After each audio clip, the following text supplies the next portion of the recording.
Audio check from the hearing room, 1, 2, 3.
The Committee on Education and Workforce will come to order. I note that a quorum is present. Without objection, the chair is authorized to call recess at any time. Mr. Secretary, I was truly excited that a person with your personal and educational background was named Secretary of Education. And you know I have told you that. However, you have not lived up to your potential. The educational decline was not without warning. Upon your confirmation, I issued a press release saying, the teachers' unions and left-wing special interest groups are keeping our schools closed, despite the serious consequences for students, academic success, and mental health. Serious consequences may have been the understatement of the century. Since the last time you testified, the National Assessment of Educational Progress, NAEP, released its 2022 math and reading scores. The results were disturbing. Reading scores plummeted to the lowest level in the history of NAEP testing. Across all subjects, American K-12 students saw a steep drop in educational attainment, thanks in large part to the Biden administration's lockdown policies. The negative consequences of learning loss for this generation's future employment and earnings will be devastating. If I were to grade your tenure based on the state of K-12 schools, I'd give you an F. Failing NAEP scores are not the only negative development in education since our last oversight hearing. Over the past 7 months, colleges across the nation have seen an unprecedented regression in moral and institutional legitimacy as anti-Semitism and pro-Hamas protests have engulfed campuses. Turn on the news and universities such as Columbia and UCLA look like unrecognizable war zones. From the beginning, I've urged a firm hand in dealing with the explosion of anti-Semitism on campus, and I've led by example. You, on the other hand, refused even to say that the "from the river to the sea" chant is anti-Semitic. I saw this as a failure of moral clarity, deeming you unfit for public office, and called for your resignation in February. With the outbreak of campus riots, I'm only more resolute, so I will say it again. You must resign. If I were to grade your time as secretary based on the state of post-secondary education, I would also give you an F. My final report card grade is based on your tenure as an administrator. Again, I warned of the potential pitfalls of mismanaging programs such as the FAFSA rollout and the student loan return to repayment, but the department managed to bungle both. FAFSA simplification has been the law for the entirety of your administration, but last year was filled with delays and excuses. In March of 2023, after months of refusing to communicate a FAFSA release date, the department announced it would push the implementation of the FAFSA Simplification Act back from October 1st to what ended up being December 30, 2023. The October deadline should have come as no surprise. Congress had already granted the department an additional year, and you still couldn't get the job done. Then the December 30 soft launch was filled with glitches. Prospective college students fought through random crashes and lengthy waiting rooms to submit their completed FAFSA application, only to be met with uncertainty. For the applications that did make it through, large percentages contained errors, were unable to be corrected, or both. In some cases, these errors took months to be fixed. A financial aid administrator survey of schools just last week found that over 30% of schools have still not even begun to package aid offers, thanks to your delays. The delays and uncertainty have crushed students and universities. FAFSA completion rates have fallen 30% nationally, with declines likely even higher among low-income students. Universities are expecting decreases in enrollment in the fall that could be even worse than the pandemic. Attending college is one of the most consequential choices that some may ever make. For many students with very limited means who depend on the FAFSA, that choice has been denied to them. Some will inevitably put education on the back burner for life. That's what troubles me the most about this. May 1 should have been College Decision Day, but instead students are still stuck waiting for financial information, paralyzed by your ineptitude. FAFSA should have been a top priority. Instead, your actions proved time and again that it wasn't. When the department should have been pouring time and resources into FAFSA, it was pouring time and resources into the latest student loan debt scheme. The newest scheme, the IDR Save Plan, adds to your department's actions that could cost taxpayers up to $1 trillion. For perspective, these actions are more expensive than all post-secondary education spending before 2020. The Higher Education Act passed in 1965, yet you're projected to spend more on just the Biden student loan debt scheme than all other secretaries spent since 1965 combined. I've completely lost faith in this administration to govern. Your radicalism has alienated loan servicers and caused the administration to bungle the return to repayment. 9 million borrowers missed their first repayment. I'm not sure this administration ever wanted repayment. I think you see it as politically advantageous to kick the can down the road. So you did. Therefore, if I were to grade your tenure as an administrator, I'd give you an F. On all the broad strokes, you have a failing grade, but there are plenty of other specific issues to discuss today. The department has failed to protect young women with its Title IX rewrite, failed to return employees to the office to work in person, and failed to pass its 2023 financial audit. I see each of these failures as a result of the original failure that the federal government inserted itself into education in the first place. There are good reasons why the word education does not appear in the Constitution. Education is done best when it's handled at the local level. The solution is not more of the same, which is what the president's budget represents, but less of what has sidetracked our country's educational system, the Department of Education itself. As President Ronald Reagan once famously said, the 9 most terrifying words in the English language are, I'm from the government and I'm here to help. With that, I yield to the ranking member for an opening statement. Mr. Scott.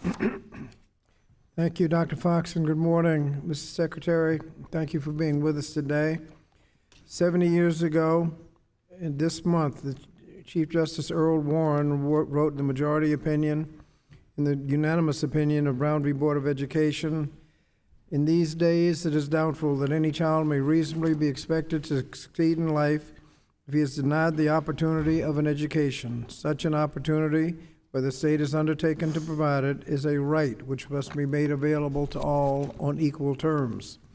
The court went on to say that segregation of students by race denies the children of the minority race of an equal education opportunity because segregated schools are inherently unequal. But regrettably today, we must acknowledge that in 2024, America's public schools are as segregated by race and class as they were in the late 1960s. Today, we have a chance to hear from Secretary Cordano about how the Biden-Harris administration is working to finally fulfill the promise of Brown and bolster support for students and teachers while also tackling the systemic inequities present in our public school system. For example, last Congress, Democrats and President Biden enacted to pass the American Rescue Plan Act without the support of a single Republican vote to deliver the largest one-time federal investment in K-12 education in our nation's history. And the investment was allocated using the Title I-A formula, meaning that the greatest resources went to the communities with greatest need. These resources also allowed the school districts to make up for missed time in the classroom, respond to students' mental and social emotional needs, and support educators. In which the research shows is that the federal investments resulted in marked improvement in school children in Chicago, Birmingham, and Nashville, and other cities and counties around the country. Additionally, the Department of Education has also taken historic steps to relieve student borrowers of mountains of unaffordable debt. This administration has forgiven more than $160 billion in student loan debt for 4.6 million borrowers, including some who were duped by their universities. By enhancing the income-driven repayment plans and the Public Service Loan Forgiveness Program, future borrowers now have a clear path to repayment. So today I look forward to hearing from the Secretary about how the department, what the President's status is in getting the free application for federal student aid, the FAFSA, rollout back on track. As you know, the committee has communicated with you our concerns about the impact of the many delays on the students' college decisions. Committee Democrats have pressed for policies to ensure that every student has access to a quality education. At the same time, Republicans have prioritized divisive culture war issues that politicized classrooms, pushed book banning legislation, and were consumed with who uses which bathroom. Moreover, my colleagues frequently speak about their commitment to fighting campus discrimination, yet their actions tell a different story. Congressional Republicans have advocated significant cuts in the Department of Education's Office of Civil Rights funding, which would inevitably hinder its ability to investigate and prosecute campus-related discrimination claims. Unfortunately, this seems to be where my colleagues are on the other side of the aisle, and we often come to an impasse, because complaining about a problem is not a solution. At the end of the day, if we want to reduce rising tensions on college campuses, we need to advance meaningful legislation to actually address the problem. Passing meaningless resolutions week after week and turning the committee room into a political spectacle only seems to have exacerbated the problems instead of diffusing them. Our students deserve more than be used as pawns in political games and fundraising schemes. To that end, I want to thank you, Mr. Secretary, for your testimony and look forward to what I hope to be a productive discussion. Thank you, Madam Chair. Now you're back. Thank you, Mr. Scott.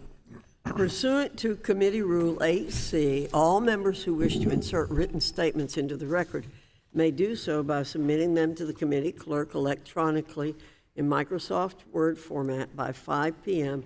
14 days after the date of the hearing, which is May 22nd, 2024.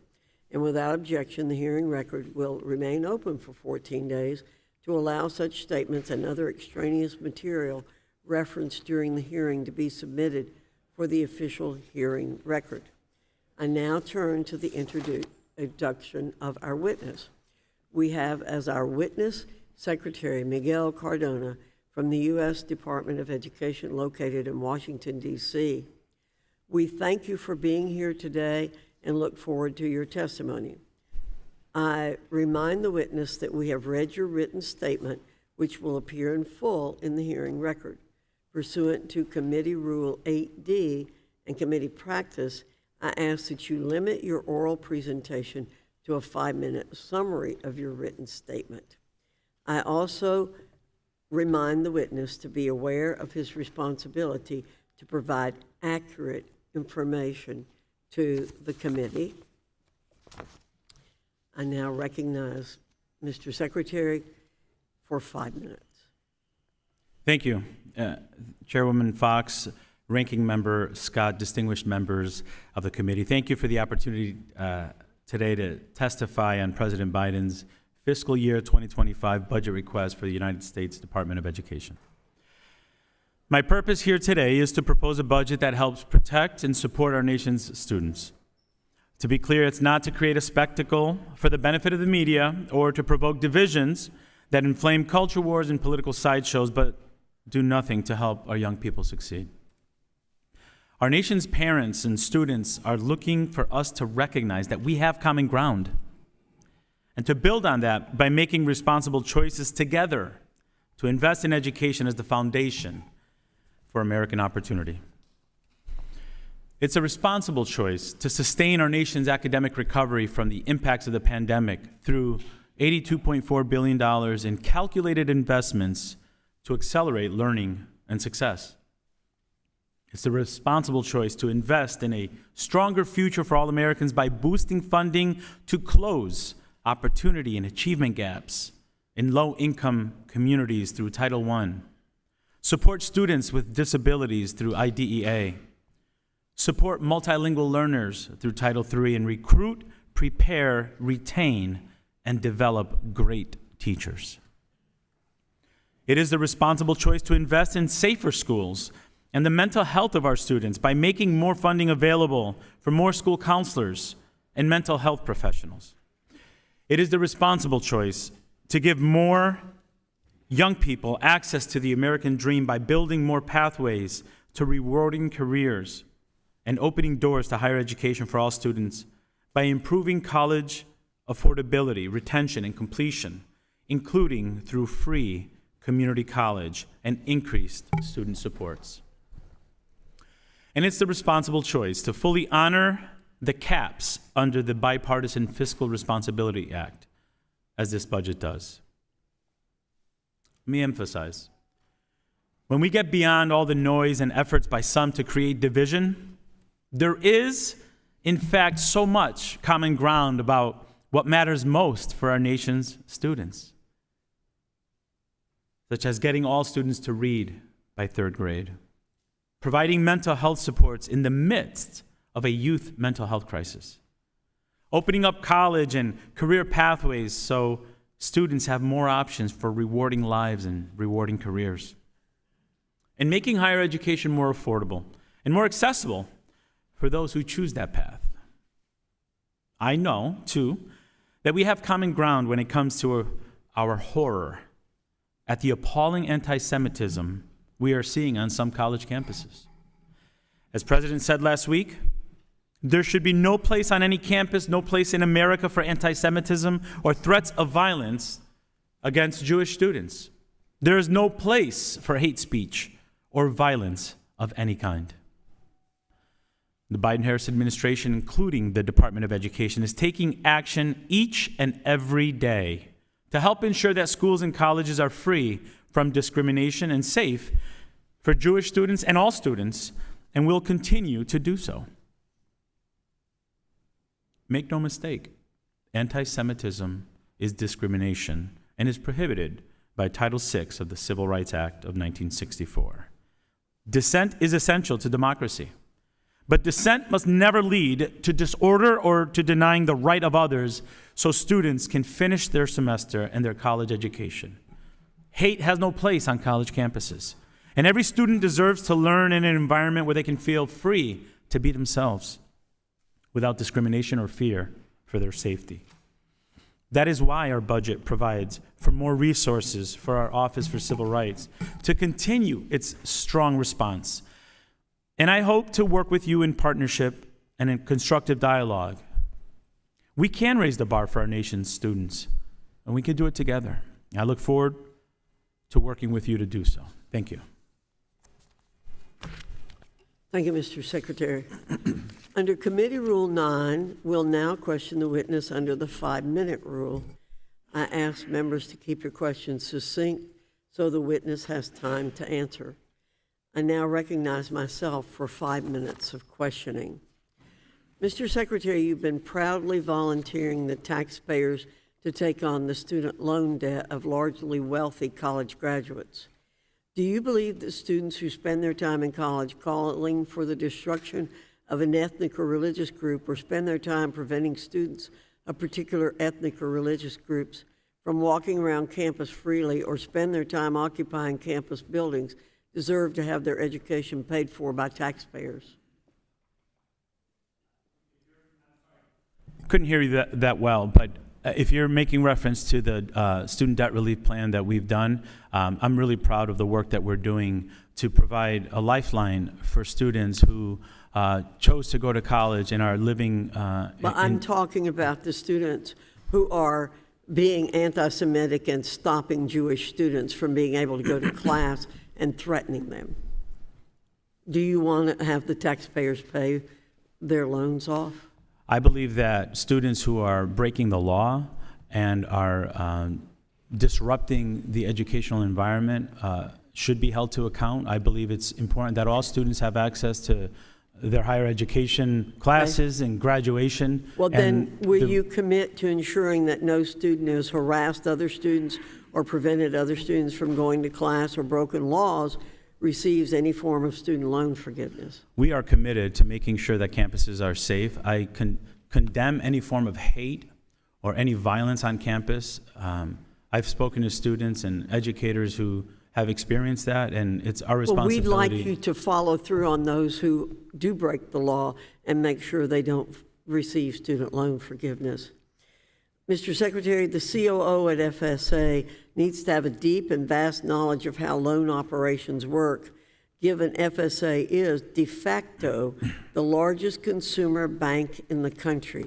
Indeed, the performance-based organization statute contemplates high expectations of the COO. The COO needs to be an operational and lending expert and have a keen understanding of massive lending operations. Will you commit to finding a replacement for Richard Cordray, who has real-world experience leading a massive lending operation, so that we can be assured that the financial interests of the taxpayers are protected? Thank you for the question. I am committed to making sure we have a chief operating officer that has experience, and I look forward to working with you on a process to select. Thank you. In a similar vein, since September 19, 2023, I've been asking for the performance bonus for FY22 of COO Cordray and FY23 for senior FSA staff, including COO Cordray. This has been met with delay after delay after delay. This should not be hard, as these bonuses are required to be made public. If I do not receive the information requested by noon on the 14th, you will be facing a subpoena. As I mentioned earlier, FSA is a performance-based organization and has the ability to award bonuses to select employees, including the chief operating officer. Did the errors that KPMG found in FY 2022 and FY 2023 in conducting the department's financial audits result in a reduction or elimination of bonuses paid to senior department and FSA staff? Thank you for the question. Simple answer, yes or no. Thank you for the question, Chairwoman Fox. We take responding to your request very seriously, and we'll continue to share information with you. I'll make sure that we're communicating with your team on a timeline for providing you the information. Did the audit have an impact on the bonuses? Yes or no?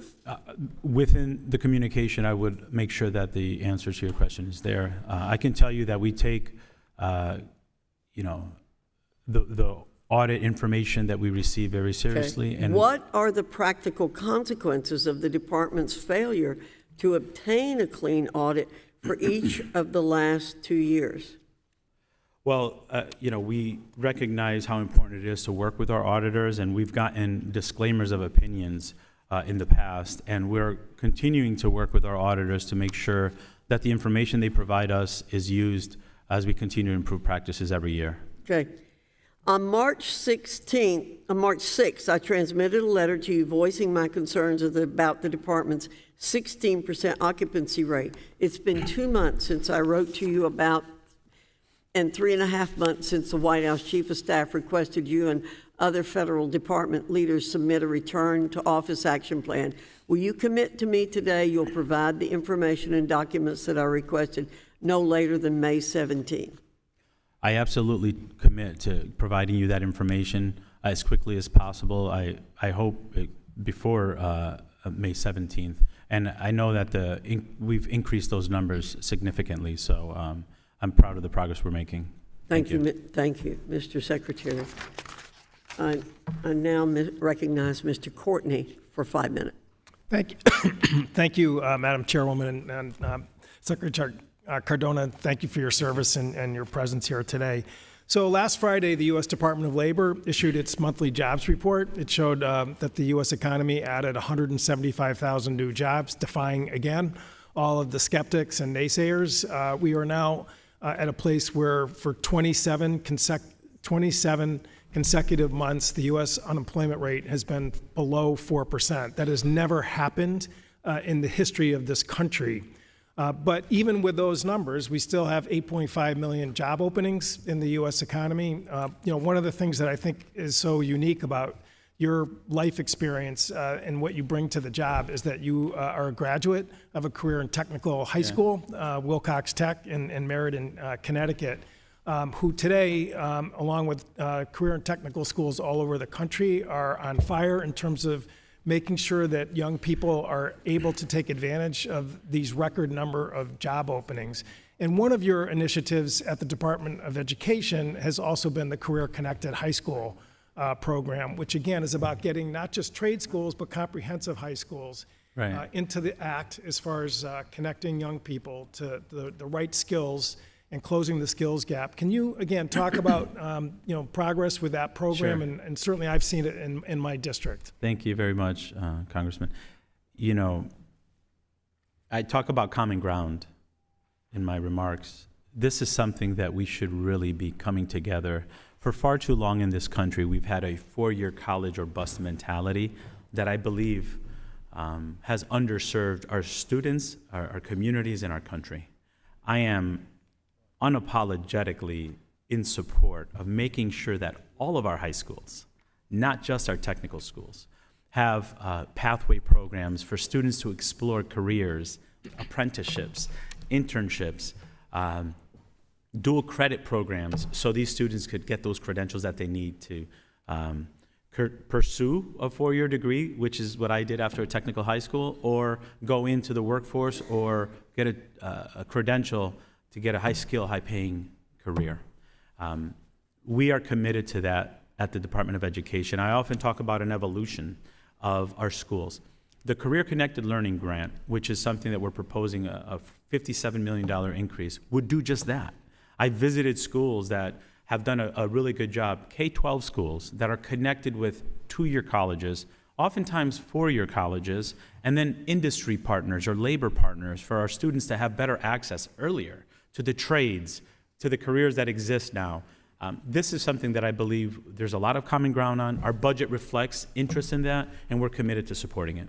So I completely agree. I have visited a high school in my district, Turtlet High School. It's a public school up in Thompson, Connecticut, where, again, because of the Career Pathways approach, which your program encourages, employers are getting into the game in terms of helping fund these programs, particularly in the healthcare sector, because right now in that 8.5 million job openings in healthcare, that is probably one of the most acute shortfalls that exist. And these kids are getting a chance to get certified as CNAs along with their diploma when they graduate from high school. Some will go right into work. Others are actually going to go into nursing programs.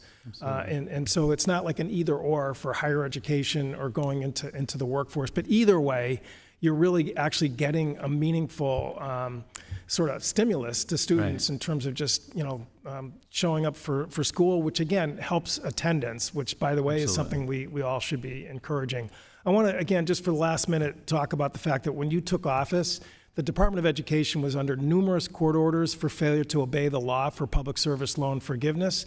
The prior administration had denied 98% of the applications for loan discharge under the Public Service Loan Program, which was created with a bipartisan vote in the House in 2007. I was there and remember when President Bush signed that into law. Again, as we, are going back into the recovery mode in terms of these programs, can you talk about PSLF in terms of just, the progress that you've made? Thank you for that question.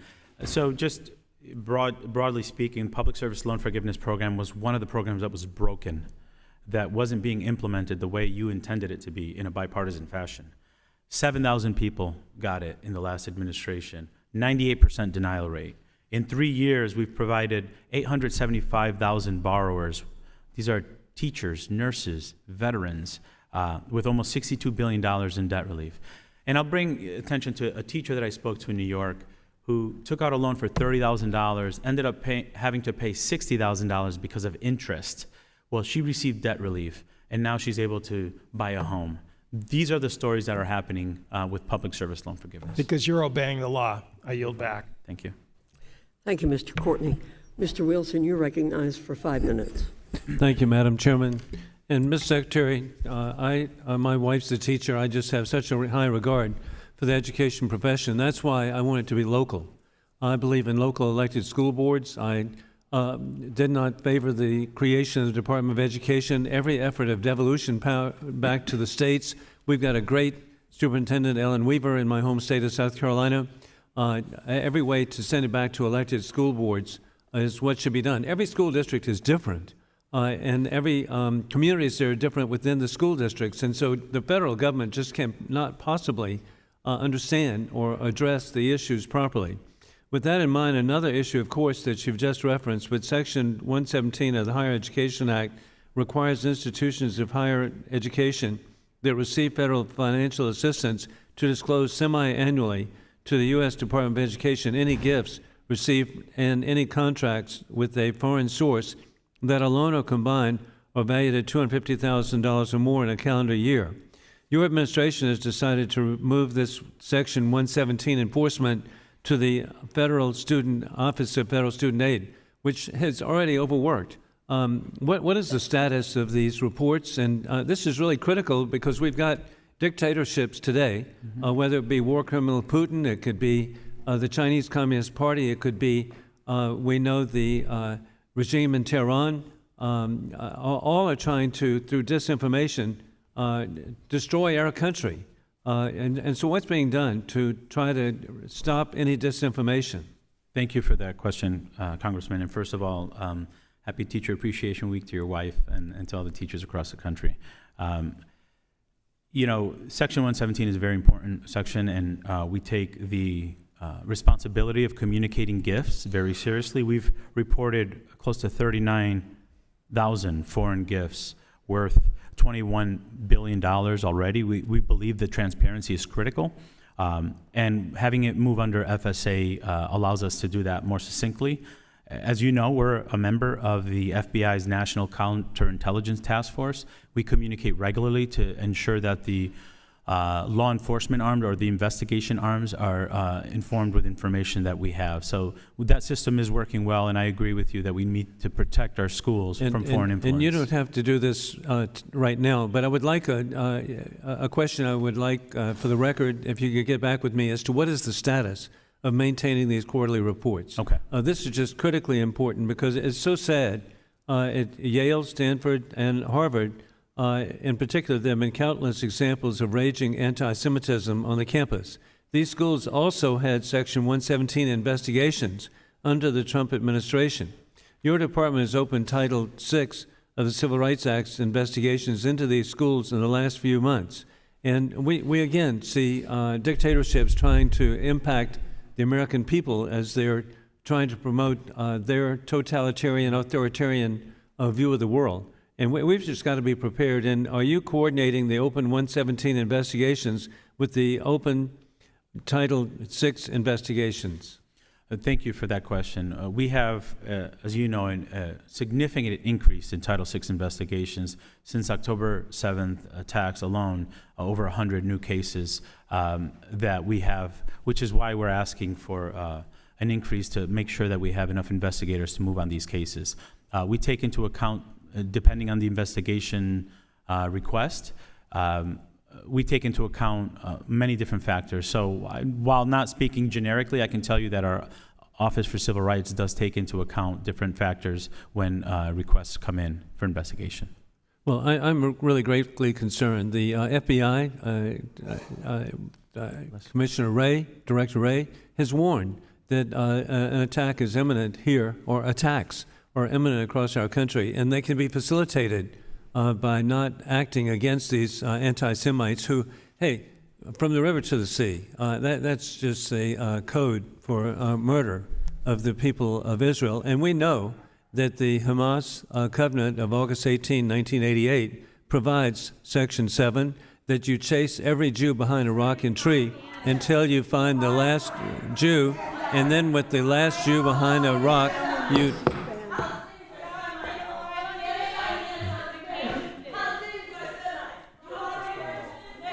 Hey, and let me restate and make clear, because all the God's children should know, and that is that Section 7 of the Hamas covenant calls for chasing every Jew behind a rock or tree until you find the last Jew behind a rock and you kill him. And so it should be known by all Americans, and this should not be misunderstood. With that, I yield back. Thank you, Mr. Wilson. Mr. Sablon, you're recognized for 5 minutes. Thank you, Madam Chair. Secretary Cardona, welcome. Thank you. And thank you for your service, sir. I appreciate it. Thank you for continuing the BLSF program. Yeah, right. The student loan program. Appreciate that. You mentioned in your testimony, Mr. Secretary, you mentioned mental health for schools. May is, as you know, May is Mental Health Awareness Month, which provides a good opportunity to raise awareness about the importance of access to mental health services, especially for our students and school communities. We must also fight this month and every month to erase all stigma around seeking treatment for mental health concerns. I've heard firsthand from parents, teachers, school administrators, and students themselves about their concerns for their well-being, and I share this concern with you, Mr. Secretary. One transformational step towards addressing this growing need was the Bipartisan Safer Communities Act. May I ask you, Mr. Secretary, can you tell me the status of different programs, also Stronger Connections grant program, the school-based mental health services grant, and the mental health service professional demonstration grant program? How do these programs help meet the mental health needs of today's students? Yeah. Thank you for the question. You're absolutely right. As Dr. Vivek Murthy identified, we are in a youth mental health crisis. And if we go back to the schools that we had in 2019, we are failing our children. We need to do better.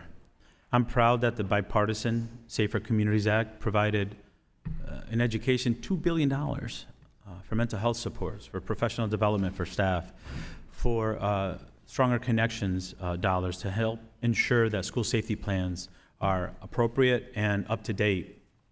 Those dollars have made a significant difference. We've seen a 40% increase during that time of school social worker availability. We've seen close to 30% more school nurses available to our students in our schools.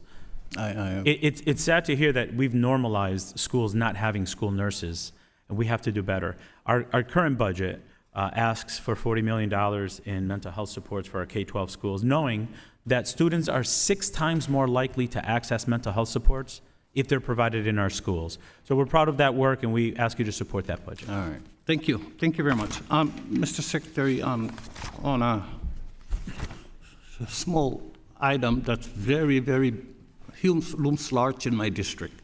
The department's implementation of the FAFSA Simplification Act has regrettably produced uncertainties for students in my district. From the Northern Mariana Islands in particular, have faced numerous obstacles throughout this application cycle, and it must have been when they were designing the system, because you kept the one place in the United States out from the system, my district. The only place in the United States which couldn't access the FAFSA unless they declared themselves as foreign students, foreign schools. So your department was notified of this in January, and today, 4 months, and the issue remains. You have provided a workaround, but I hope this is, and I know this is unacceptable even for you, sir, but Could you tell me what the department needs in order to ensure a smooth application process for the next cycle? What would you do differently? Yeah, thank you very much for that. And, I can assure you that our team will follow up with you to make sure that the students that you represent get the best support and make sure that they have what they need to fill out FAFSA. And let me just tell you, 30 years ago, I didn't fill out FAFSA. It was an intimidating process. I didn't want to give it over to my parents to fill it out. It was a hour-long process, and I knew the system was broken. 2 years ago, when I filled it out for my son, it was an hour-long process. And I can see why, we're hovering around 60% completion rate before the simplification. Mr. Secretary. Rolling out the plan has been a challenge, and Mr. Secretary, Yes. it's 100% in my district. No student can complete the FAFSA application. And I understand it's one of the items that, outstanding issues that needs to be resolved. I'm just asking you, could I please have your commitment that this will be resolved before the next school year? Absolutely. Thank Yeah, you. we're gonna- That's it, that- Mr. Secretary. Thank you. you very much for your service, sir. Thank you. This will be my last time before you on this kind of hearing, but I know you'll be back. Thank you. Thank you. Thank you, Mr. Sablon. Mr. Thompson, you're recognized for 5 minutes. Thank you, Madam Chair. Secretary Cardona, my line of questions has to do with learning to earn. And as you know, I'm a strong advocate for career and technical education. I've co-chaired the bipartisan career and technical education caucus for over a decade. I am immensely proud of the CTE programs throughout the country, but especially those in my district, like the secondary CTE programs at St. Mary's Area School District. I had the privilege of visiting just a few weeks ago. Mr. Secretary, were you aware that while the overall high school graduation rate around the country is 87%, secondary CTE programs graduate at least 96% of their students, according to the President's budget justification for fiscal year 2025? Yes. Yeah. And are you aware that post-secondary CTE programs on average have higher completion and placement rates than non-CTE post-secondary programs? Yes. As you know, CTE programs help students gain credentials in in-demand sectors throughout the economy. For example, in the most recent program year, there were nearly 1.8 million post-secondary CTE concentrators. Over a quarter of those were enrolled in CTE programs within the health science cluster, and we're all keenly aware of the shortage of healthcare workers throughout the country. Do you agree that CTE programs, particularly in the wake of the pandemic, have aligned with local labor markets, responded to employers, and met local demands? Yes. Mr. Secretary, I know you've visited a number of programs in your time as Secretary. That's much appreciated. Given all this information, those visits, and the record enrollment in these programs, do you agree that the expansion and improvement of CT programs through Perkins 5 has been a major success? I believe that the evolution of Perkins to include CTE is where we need to go, and it has been successful to get states to look at it differently.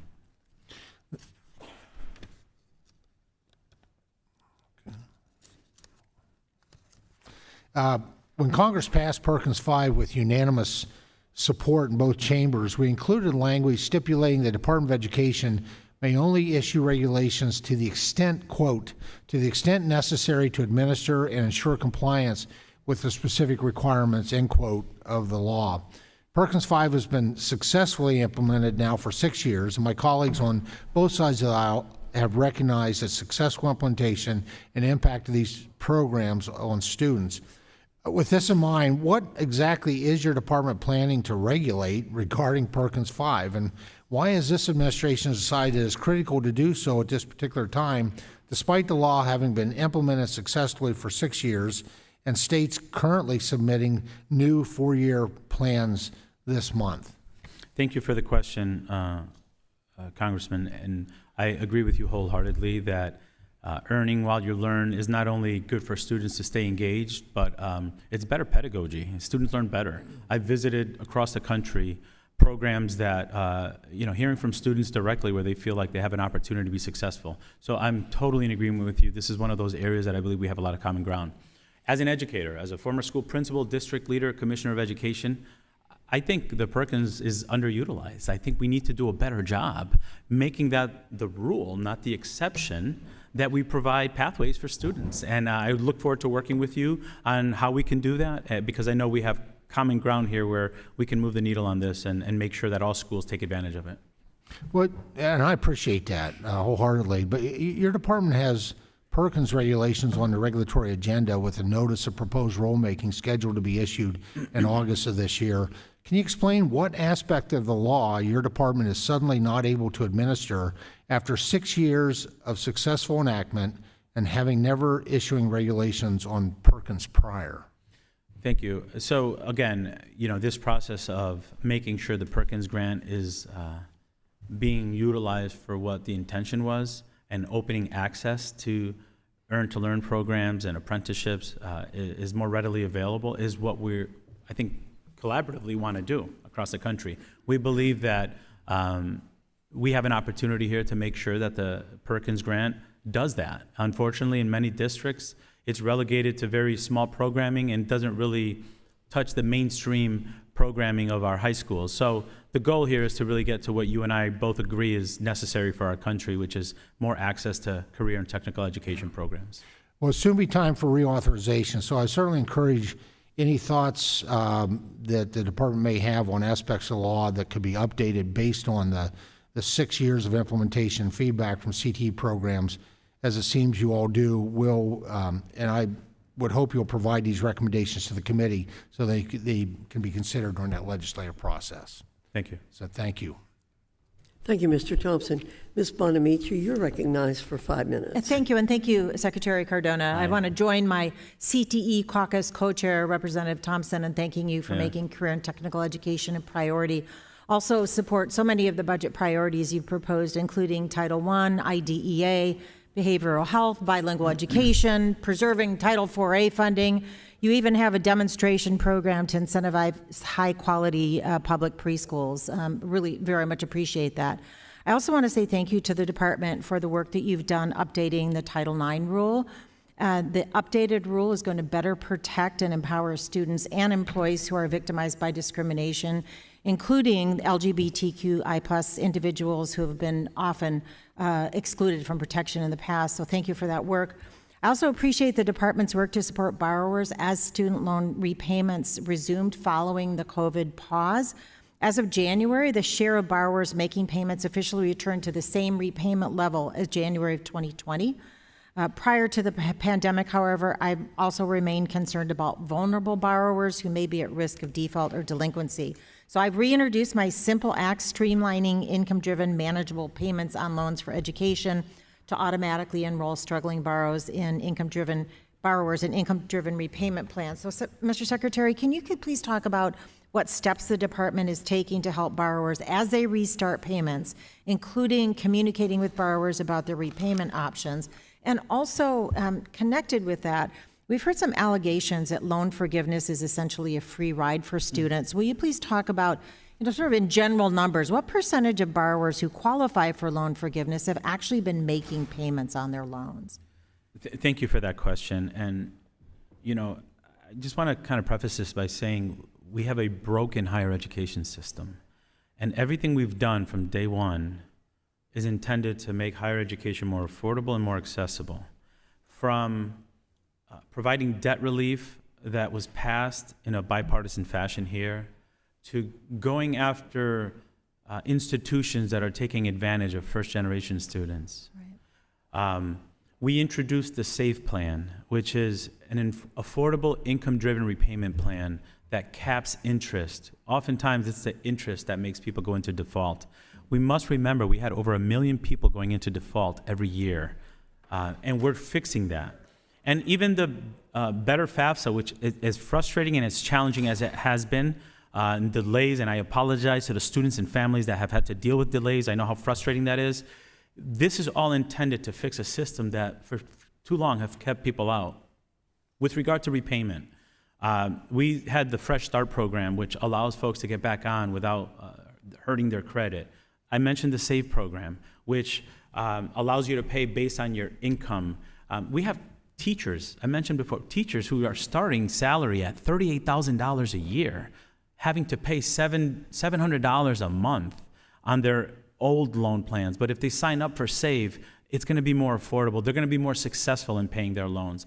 Specifically with regard to your question, I would love to have my team get back to you on that. But I can tell you right now, the folks who are, I don't call it a scheme, I call it a lifeline for millions of Americans who are trying to get back on their feet. And we're proud that not only are we helping them get back on their feet, but we're opening the door to higher education to so many students who right now think it's out of reach. I'm going to try to get another question, but you're absolutely right. The people I've spoken with who have had their balance forgiven actually owed more than they borrowed originally. So just on FAFSA, we appreciate your apology, but it has been really struggling. Families have been struggling. We know that the number of high school seniors who've completed the form is down significantly, particularly with communities of color and students from low-income high schools. So what is the department doing? How are you informing students and families about the process? Do you have any strategies to quickly increase FAFSA completion, especially as many high school students lack access to counselors, for example? Thank you for that question. I want to give you a quick update. We have over 9 million processed applications. If a student applies today on studentaid.gov, and we're encouraging students to fill it out, if you apply today, by Friday, the colleges will have the information. 2/3 of the colleges have communicated with us that letters have gone out already. So the system, while delayed, is working. We have a strategy, a nationwide strategy to get students to fill it out. We're working with superintendents, teachers, school principals, YMCA's, Boys and Girls Club, to have an all-hands-on-deck approach. And we've just we've moved $50 million to help accelerate that process to make sure that we're giving students and families the support that they need. And are you seeing the applications increase now with that push? Absolutely. Terrific. Please keep up that work. It's really important. Thank you, Madam Chair. I yield back. Thank you, Ms. Bonamici. Mr. Wahlberg, you're recognized for 5 minutes. Thank you, Madam Chairwoman, and thank you, Secretary, for being here. The title of this hearing is Examining the Policies and Priorities of the Department of Education, and I have to say I'm deeply concerned about how the department is choosing to prioritize its efforts. The department has, since 2020, to prepare for the new FAFSA rollout, yet the political leadership chose to spend time canceling student debt, rewriting Title IX, and I would say to the detriment and endangerment of female athletes and females in general, and making it harder for proprietary schools to exist, schools that are preparing individuals for real-world jobs with tremendous success. And now we're witnessing an explosion of anti-Semitic incidents on college campuses, and I'm concerned the department is not living up to its obligation of upholding Title VI of the Civil Rights Act. And so, Secretary Cardona, as of this morning, the Department of Education's website listed 145 open investigations based on shared ancestry under Title VI of the Civil Rights Act. On average, let me ask this question, on average, how long does it take the Office of Civil Rights to conclude Title VI shared ancestry investigations, on average? Thank you. So the anti-Semitism and shared ancestry cases have increased. We've had over 100 since the attacks on October 7th. 145 as of this morning. Right, but just since October 7th. So we have 145 open cases. On average, it's hard to give an average because every case is different, but roughly 6 to 8 months. Currently, how many investigators does the Department of Education have on Columbia's campus? I cannot comment specifically on one case, but I can tell you that we have investigators looking into the cases that we have open, which is why, sir, we're asking for an increase. We have approximately 60 less investigators than we did in 2009, and triple the number of cases. Well, then it ought to be easy to tell me how many investigators you have on Columbia's campus, on UCLA's campus, on George Washington's campus. I'm sure you know, sir, I cannot speak on open cases. What I can tell you is that we're taking these cases very seriously. We condemn anti-Semitism and any forms of hate on campus, and we're moving as quickly as we can. Your support of our budget proposal, sir, would help us move that along. Well, let me go this direction then. How many investigations has the department closed, and how many of those investigations have resulted in resolutions and policy changes? We can't comment on the investigations that are open. Right. How many have we closed? Right. There have been 2 cases that have been closed around anti-Semitism. 2 cases? Correct, 2 cases. And we are vigorously attending to the open cases now. As you know, when Congress passed this regulation here, or this law, we have to make sure that we're negotiating with universities on a compliance and how they're going to address the issue. Well, as I understand it, the Office of Civil Rights Case Processing Manual indicates that the Office of Civil Rights has the authority to launch its own investigations. Can launch that with your own decision-making process. You don't have to wait for specific complaints. Have you launched any proactive investigations into anti-Semitism? What I can tell you is, as recently as this morning, we have provided guidance to all colleges, not just the ones where we might have issues. So Friday, I sent communication to over 5,000 university leaders. This morning, we have a letter. And so you haven't launched any investigations? We have, as I said earlier, 145 open cases, which we're woefully understaffed to handle the existing cases, and I'm asking for a budget increase so that we can continue to get to those cases, sir. Well, let me put it this way. Will you commit to launching compliance reviews of campuses within the next 30 days? We have a process where we're providing information to campuses. We've done more in the last 6-7 months than the previous administration has done in 4 years. It's not working. It's not working. If you fund from us, what we've sir, seen in the last 2 weeks. I appreciate the fact that the University of Michigan did not negotiate, ended up going on with their commencement, speaking parochially here, but Jewish students are still in fear of their lives and their academic success on that campus and many other campuses. And the opportunity that you have to launch these reviews, you have solely. It doesn't take Congress or anyone else to ask you. I certainly hope you'll make this a priority, because it's for the future and present of students and universities and colleges under your priority supervision. I yield back. Thank you, Mr. Wahlberg. Mr. Takano, you're recognized for 5 minutes. I have a question for my colleague from, it's a question, Mr. Wahlberg. Mr. Wahlberg, your concern for the Office of Civil Rights is well taken. Would you support a supplemental appropriation or authorization to fund the Office of Civil Rights? I think we have if I'm allowed I yield to for a answer, question, so yes or I'm no. allowed to I don't answer. have much time. We have the secretary here for Mr. Wahlberg, you're not, his I review, mean, so I asked you a I would simple suggest question. you ask him the This questions. committee has, on the majority side, continually tried to lower and decrease the funding for Office of Civil Rights. And as Mr. Secretary, you could do more if you had more money. Is that right? Yes. Thank you. Mr. Secretary, welcome. Can you describe the newly finalized Title IX rule, what it does, and why your department felt it was important to create it? Thank you for that question. For us, it was really important to make sure that we're being very explicit about protecting students. It's really about keeping our students safe in school. It strengthens protections for students on sex-based harassment, promotes accountability and fairness, and empowers students and families, and requires schools to respond promptly to all complaints. It doesn't require multiple incidents for a school to respond. Great. Well, thank you. This rule represents the most comprehensive expansion of Title IX since its original passage. It significantly bolsters Title IX's protections and strengthens its core tenet that all students are entitled to participate in educational programs and activities free from all forms of sex discrimination. A lack of explicit protections and enforcement powers have long excluded many women, LGBTQ, pregnant, and parenting students from the full freedom to pursue a quality education. So, Mr. Secretary, how will this rule impact students? Thank you. You mentioned pregnant students. Historically, there have been cases where students who are pregnant were encouraged to leave school or not, accommodations not be made. This protects them.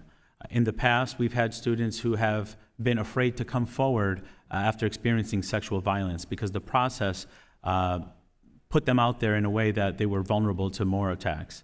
So what we've done is make the provisions now safer for students to come forward and protect students who have been marginalized or under attack in our country, including LGBTQI students. Thank you. So is it safe to say this rule will better protect female and LGBTQ students also across the board? Yes. Great. Since several states have filed suit enjoining the rule from going into effect, at least one state governor has suggested that his state will simply not follow the rule. Republicans claim that the rule's interpretation of sex discrimination infringes on women's rights. Mr. Cardona, is that true? The No, that is not true. It does not infringe on rights. It protects more students. How would such blatant disregard for a rule put the educational program of such a state in jeopardy? Well, federal rules trump state rules, and it's unacceptable for leaders to pick and choose which students they choose to protect. That's unacceptable. So it's unacceptable for a governor to say, we're only going to protect some students, but not all students. Correct. And that you take your role as Secretary of Education very seriously to make sure that all students have the right to pursue an education. Absolutely. What tools of discrimination, of implementation is the department offering to schools to understand the parameters of the new rule and to ensure that they're in compliance successfully? We developed almost like plug and play materials, more so with this than any other rule we've rolled out, because we want to support schools in the implementation of this. Mr. Secretary, thank you. Currently, 83% of LGBTQ plus students face victimization at schools, including bullying, harassment, and assault. How would the new rule impact LGBTQ students? It provides protections for these students to have access to programming that all other students will have, and prevents schools from discriminating on them because they're LGBTQI. And is it accurate to say that a lack of protections and enforcement could result in higher rates of absenteeism for these students? Absolutely. Well, thank you. As you may be aware, last Friday, the University of California, Riverside, which I represent, became the first school in the University of California system to reach a peaceful resolution with student protesters. Students had set up an encampment on Monday, April 29th. Following negotiations between college administration and the leadership of the protest, the encampment was dissolved peacefully by the Friday of that same week without a single arrest. UC Riverside Chancellor Kim Wilcox announced the terms of the agreement in a letter to the UCR community, along with a list of frequently asked questions about the terms. And I'm thrilled that UCR is leading by example in peaceful resolution. Secretary Cardona, is there anything we might be able to take away from this example? Yes, thank you. That it's critically important that college leaders engage in communication and model by discussing with students how to get to a peaceful resolution. They should preserve the safety on campus and make sure that students are able to go to class without fear. I'm sorry, my time is up. Thank you. I yield back. Thank you. Thank you, Mr. Takano. Mr. Grothman, you're recognized for 5 minutes. Thank you. One of my colleagues had a question on public service loan forgiveness, and you felt the program was broken because it was, quote, not being implemented the way you and Congress intended. By the same logic, will you admit that you broke the FAFSA, which Congress intended to be implemented in a timely and error-free fashion? Yes, we have had significant delays that we're working tirelessly to implement correctly. Thank you. Across the U.S., the number of students who successfully submitted the FAFSA was down 29% from this time last year, which is very significant. Has the department owned up to your mistakes? I guess you are, and taken responsibility? Should any employees, I guess last this, should any employees at the Department of Education, political or otherwise, lose their jobs over the FAFSA rollout? So let me just clarify, sir. The difference is less. We're about 15%. We've reduced the number from 30% to 15%, given our nationwide strategy that we're using. So we're seeing over 9 million students apply. The information is being processed and students are receiving letters. So I just wanted to give you that update on that. Okay. Did you chastise anybody, or was there any consequences for the... Yeah, thank you for that question. You know, we take this very seriously, and it's concerning to us that there were delays. And yes, there will be opportunities for not only accountability, but restructuring to make sure that this doesn't happen again. As a parent of a high school senior and a student in college, I know how important this is for our families, and we're committed to getting it right and making sure we open doors to access to higher education for more students across our country. Okay. Wisconsin has an impressive tech college system, and more people are going there all the time. We wish still more were going there, as opposed to our traditional university. These colleges offer flexible scheduling options, summer classes, and these are popular among the students. However, due to the obvious inefficiencies within your department, numerous students interested in summer courses this year are unable to access timely financial aid. During my conversations with my local tech schools in my district, reveal a lack of guidance from the Department of Education on how to proceed and advise students.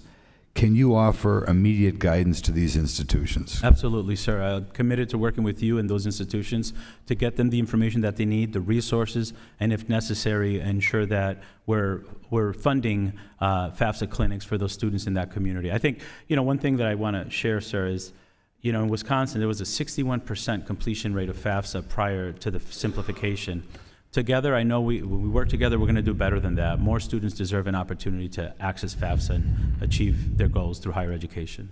Okay, one of the major goals of President Biden has been some of the student loan forgiveness.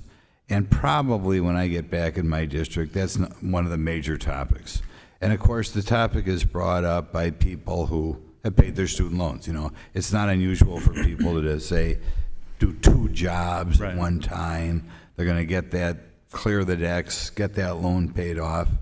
And after they maybe get the loan paid off in 4 or 5 years, working extra hard, all of a sudden they find out that President Biden is looking, he would have forgiven them on his own. What would you like me to say to my constituents who have gone through maybe a given degree of hardship, or maybe just spent less money on other junk, and paid off their student loans that way? How would you respond to those folks? Thank you, Congressman. Look, I'm one of those people who paid off my loans, and I'm recognizing now as secretary that over 1 million people go into default. What I would say to those folks is we are fixing a broken system that will allow more access, better return on investment for higher education. So we're fixing broken policies to make it, this is not something that will need to happen every 5 years. We're addressing it in different ways. So. I'll agree with you there, but what I'm saying, in the past, broken or not, there are people who paid off their loans, maybe even paid them off prematurely because they didn't like being in debt. Right. Okay, maybe they worked extra hard, maybe they gave up other things you could do with your money, but they paid them off early, and now they feel like suckers for being responsible.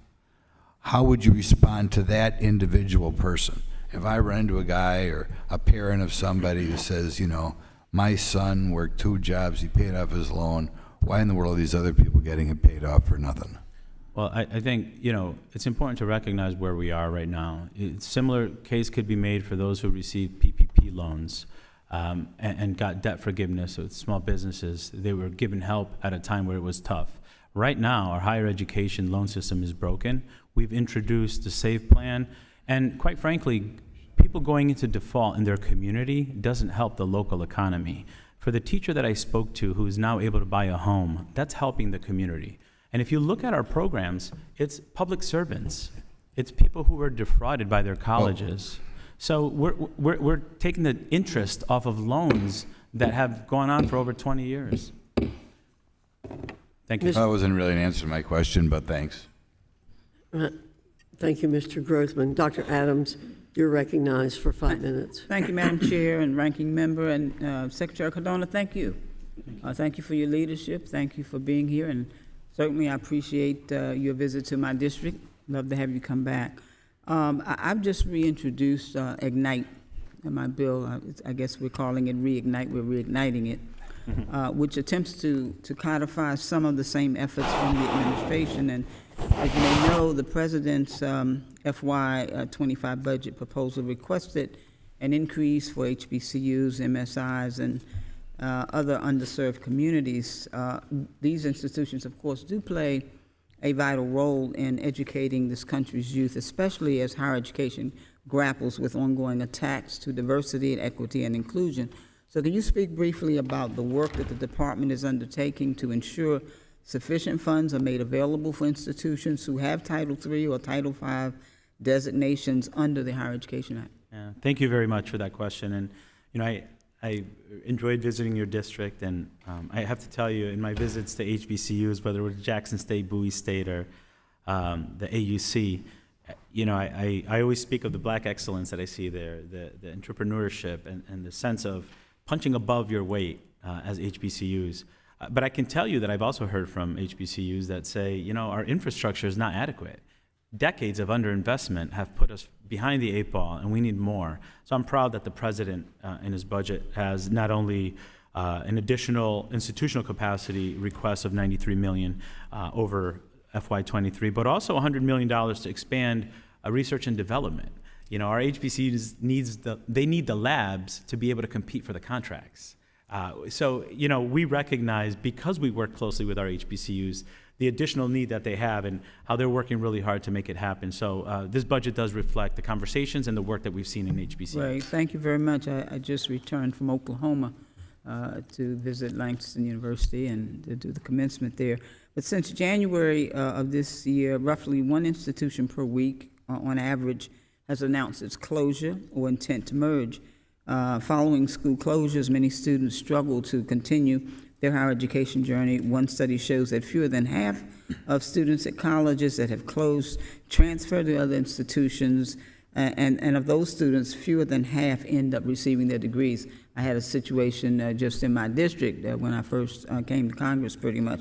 But how has the department enhanced its oversight of institutions at risk of closure since the start of the Biden administration? And can you share more about the efforts to improve the closed school discharge process to support borrowers whose institutions precipitously closed?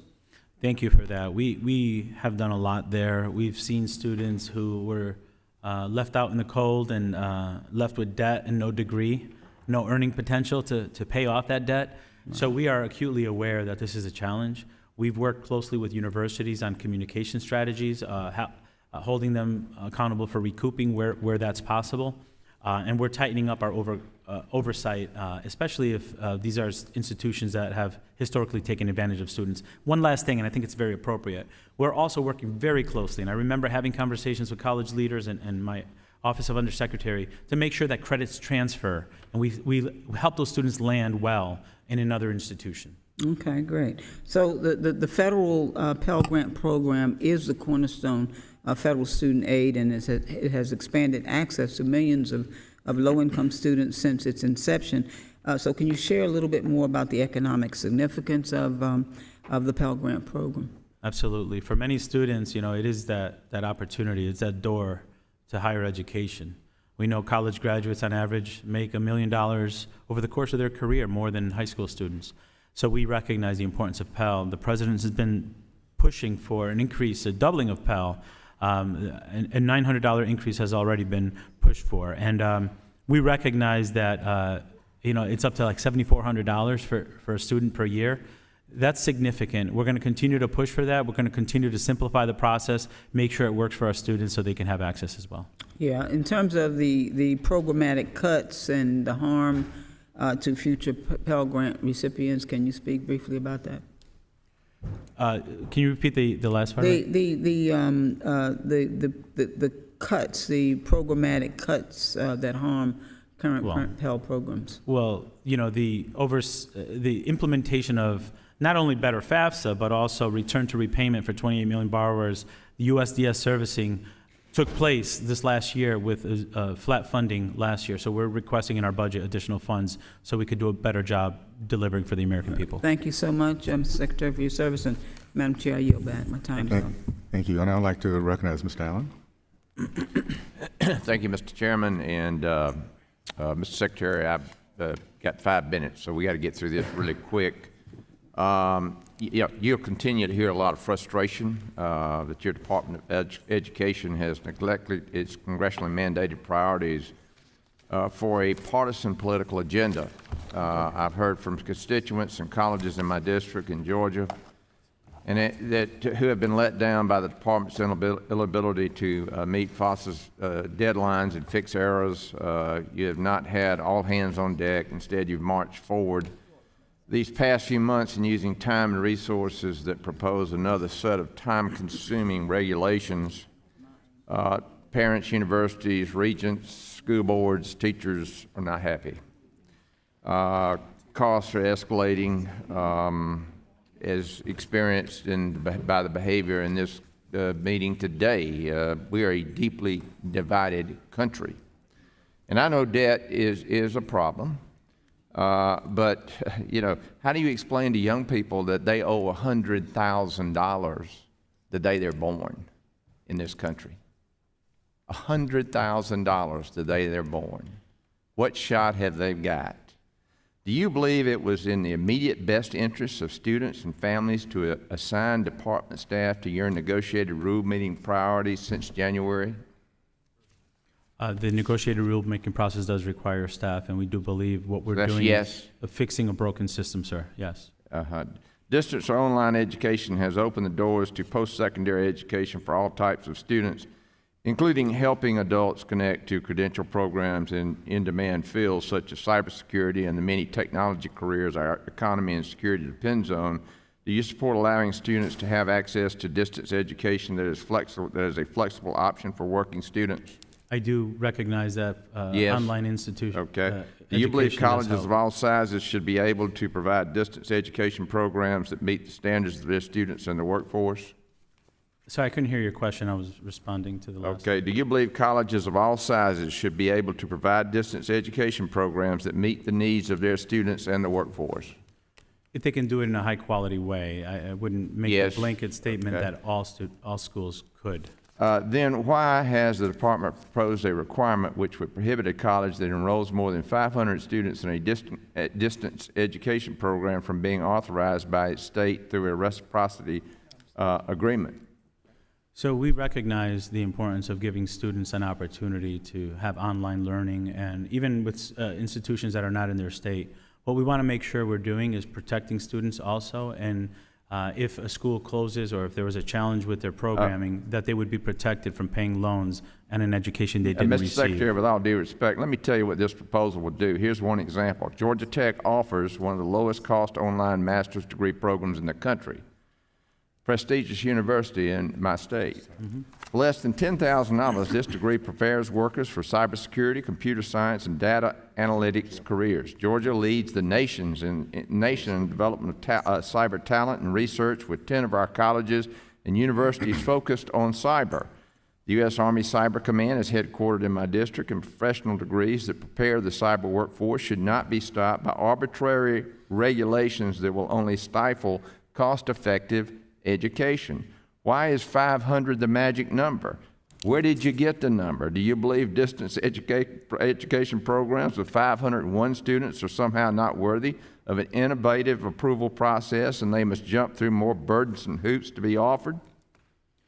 I agree with you. Georgia has some amazing institutions, and I want to make sure I work with you and my team works with you to identify the concerns there and work with you to make sure Georgia schools have the opportunities. Mr. Secretary, I got just about a minute left. I need to move on. Last year, I asked you if you believe counseling student loans would reduce the cost of college. Here we are today, and CPO predicts annual borrowing will increase by 10 to 15 billion over the next decade because colleges will raise tuition rates, and since they know taxpayers will forgive loans as a result of your student loan agenda. So, Mr. Secretary, I need a clear answer for the record today. Yes or no? Are you still committed to making hardworking Georgians with no student loan debt pay for the student loans of terrorist-supporting Columbia University students who have over $100,000 in debt? We are committed to fixing a broken higher education system, sir, and we can get a lot farther if we work together to make sure that the students in your district can benefit from it. Well, as college campuses have been thrown into chaos, Americans are waking up to what happens as a result of radical progressive agenda, and Americans don't like it. This includes radical debt cancellation, and I yield back. I'd like to now recognize Mr. Chair Paul. Thank you, Mr. Chairman. Welcome, Secretary Cardona, and thank you for your dedication to our students throughout your life and here in this position. Since taking office, the Biden administration has worked to erase the burden of student debt. This includes canceling debt for 876,000 people, including teachers and firefighters, through the Public Service Loan Forgiveness Program. It includes canceling debt for almost 1 million people through improving income-driven repayment, and 1.6 million of defrauded students. And just last week, students who were scammed by the now defunct Art Institute of Seattle, who I had met with in my district, finally saw relief after more than a decade, while the previous administration made the process so unworkable that Congress rebuked it on a bipartisan basis. Together, these steps have canceled $160 billion for 4.6 million borrowers And my understanding is that another 20 to 25 million students will be eligible through programs that you recently announced. This is financial breathing room for students and families who are just trying to get a higher education, improve their skills so they could contribute to our communities, our economy, and our country. All borrowers turn to loans as a step toward economic prosperity, but student debt makes it so impossible for many.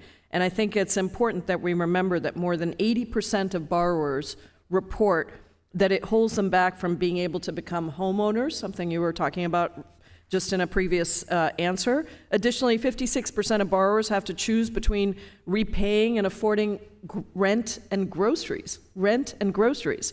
No one should be stuck with these kinds of payments that they can't afford. Secretary Cardona, your department released its first of 2 proposed rules to provide additional student debt relief. What type of borrowers will benefit the most, and how will this improve their financial well-being? Well, thank you for that.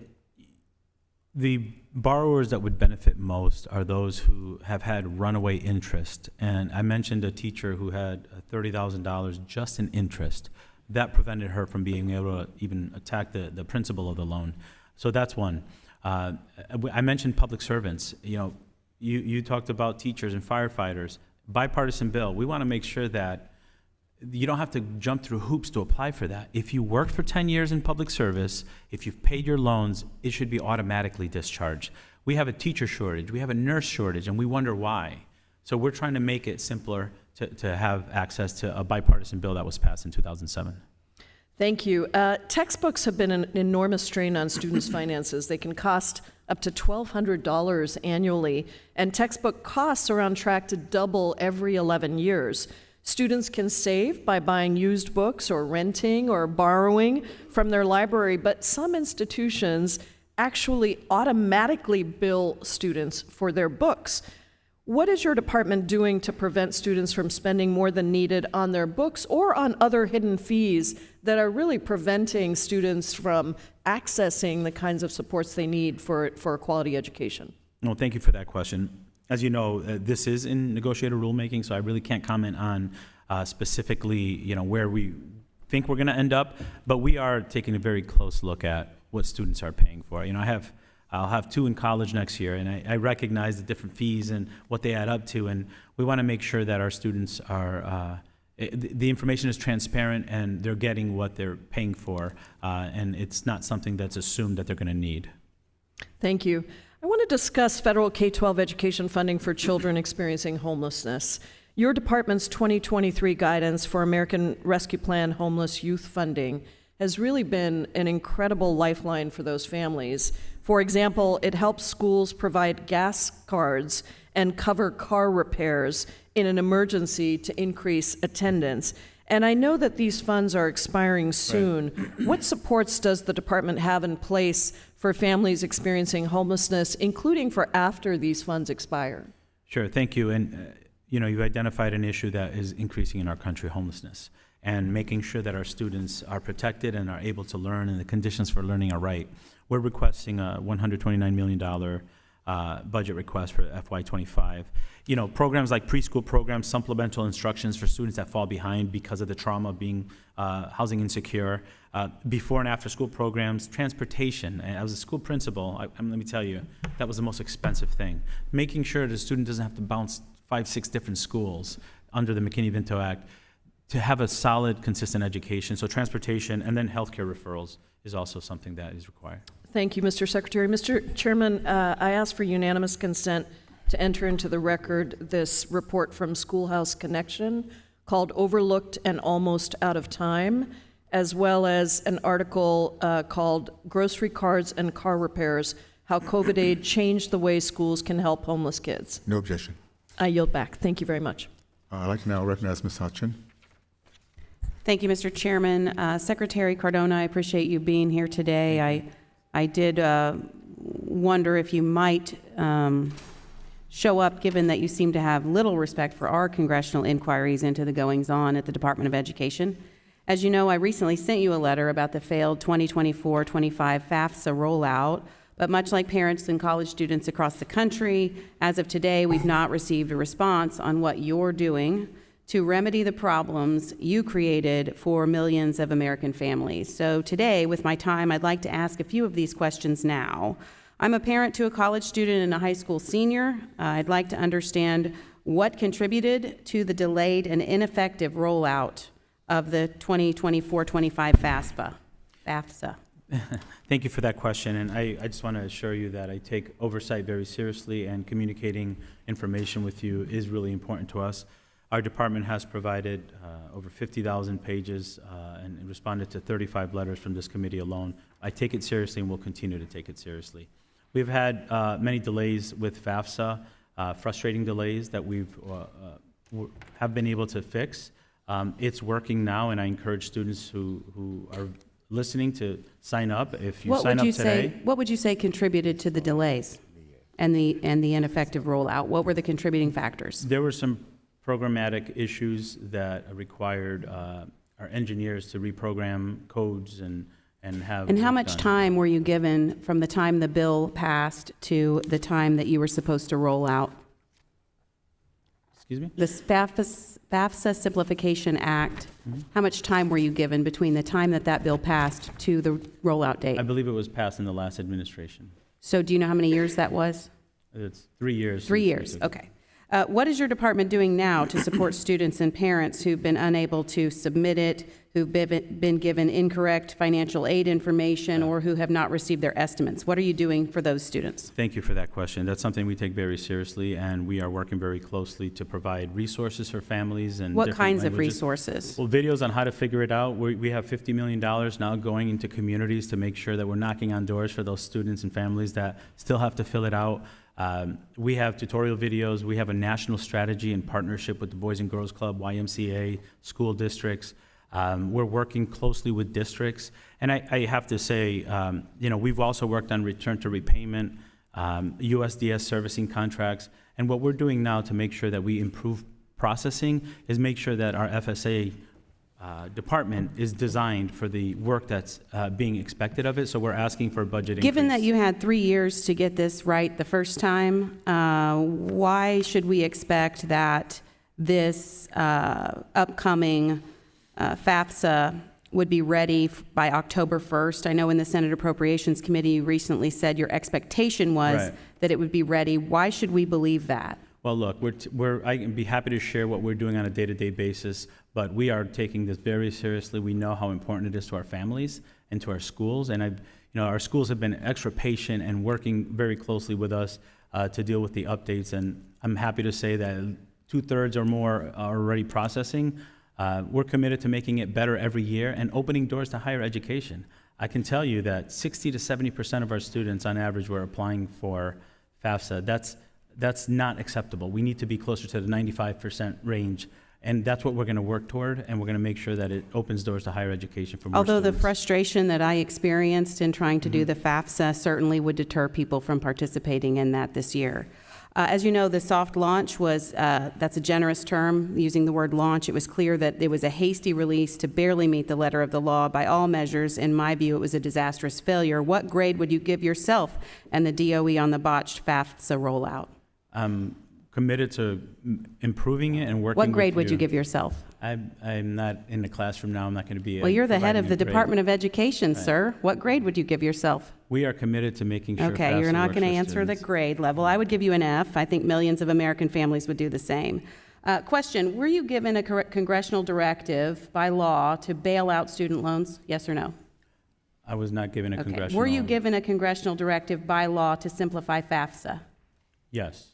So you spent a great deal of department hours, I understand, on the student loan bailout, but apparently not very many department hours were spent on simplifying the FAFSA that you had 3 years to do. Your answers are about as unhelpful as the new FAFSA rollout. Seeing as how 5 minutes is not enough to have this thorough conversation, I sure hope you will consider responding to my letter. Thank you very much, Mr. Chairman. I yield back. Thank you. I'd like to now recognize Mr. Saunier. Thank you, Mr. Chairman. Mr. Secretary, I'd grade you differently. I think you've done a great job under very difficult circumstances. And I want to follow up on the questions that Mr. Sablam asked. I've asked you this before about the areas about mental health, cognitive development specifically. We know from CDC and the Surgeon General that almost a third of adolescent girls in this country have seriously considered suicide or attempted suicide in the last year. We know from HHS that young people in 2003, about 5% were identified with serious issues about anxiety and depression in 2003. And in 2023, that number went to 30%. We know from work with, I think I mentioned this the last time you were here, Susan Lin at Harvard, Anna Lemke at Stanford, their work on cognitive development in social media and the penetration of algorithms to adolescent neuroscience and the urgency of fixing this. As you see it in sort of the continuum of care for kids in your department, I've been to 70 schools in the 10 years I've been in Congress, and it always comes up in conversations with students, administrators, and teachers. They need more behavioral health. They feel like they're Absolutely. overwhelmed. And you saw this in your career in Connecticut. I dealt with my good friends, our two superintendents of public instruction, both of who were constituents, Tom Torlakson, California, and now Tony Thurman. This is a real epidemic, and the long-term societal cost to the United States is very, very serious. So tell me a little bit about what we're doing and how we're partnering with private sector research to make sure that we are doing this in a nonpartisan, evidence-based way to deal with this really epidemic of anxiety and depression and cognitive changes for future generations. Thank you for that question. And, I just kind of bring it back to my opening statements. It said, we have a lot of common ground here, and mental health supports for our students is one of those. I'm proud that the Bipartisan Safer Communities Act provided $2 billion to increase the number of social workers in our schools. There's 40% more school social workers. I'm proud that there are 30% more nurses, that there are proactive strategies to help students address anxiety or mental health needs. We know students are 6 times more likely to access mental health supports if they're provided in our school. In our budget, we asked for $200 million for full-service community schools because we know they work to support mental health. But you mentioned what we can do together. Medicaid reimbursement for students who do not have an IEP, we simplified that process so all states could have sustainable dollars. We know that there will be a sunset of BISCA and ARPA, so we want to make sure that there's sustainable dollars, and we're working in bipartisan fashion to make sure states and governors know what to do. That's sustainable dollars for mental health. We cannot go back to the system we had in 2019 of emergency room model of mental health support. On a related, but how you work with other departments, when I'm old enough to remember that when we did TANF reform, the biggest obstacle to people getting on their feet and getting a job, usually single women of color, were what you talked about in your opening comment, transportation and childcare. So what are we doing with the different departments to coordinate those efforts? 20 years later, we still have the same identified problem. It's become worse where I live in the Bay Area because the transportation and childcare intersect with behavioral health, by the way. For this community, be able to get a job and be independent, which is nonpartisan, hopefully nonpartisan, is still a challenge. And departments working across with each other, your department, DOT, working together, and then with state agencies and local agencies. Sure. So we have a whole of government approach on a lot of things. I mentioned the Medicaid reimbursement. We're working very closely with Health and Human Services to make sure that we're simplifying the process in an interagency fashion. In our budget proposal, in the president's budget proposal, you'll see an increase in early childhood education, which allows not only for students to address gaps before they grow, but parents are able to work, and the cost of childcare is very high. So we are working very closely at the staff level and at the secretary level to make sure that our efforts are working to support those same families. Good. Well, I'd love to follow up with you and be able to show where our successes and failures have come about so that we continue to measure those in a thoughtful way and deal with these real epidemics that young people are facing and their parents. Thank you. I yield back. Thank you. I'd like to recognize myself. Mr. Secretary, you're going through great lengths to argue that the new Title IX rule will not have an impact on athletics.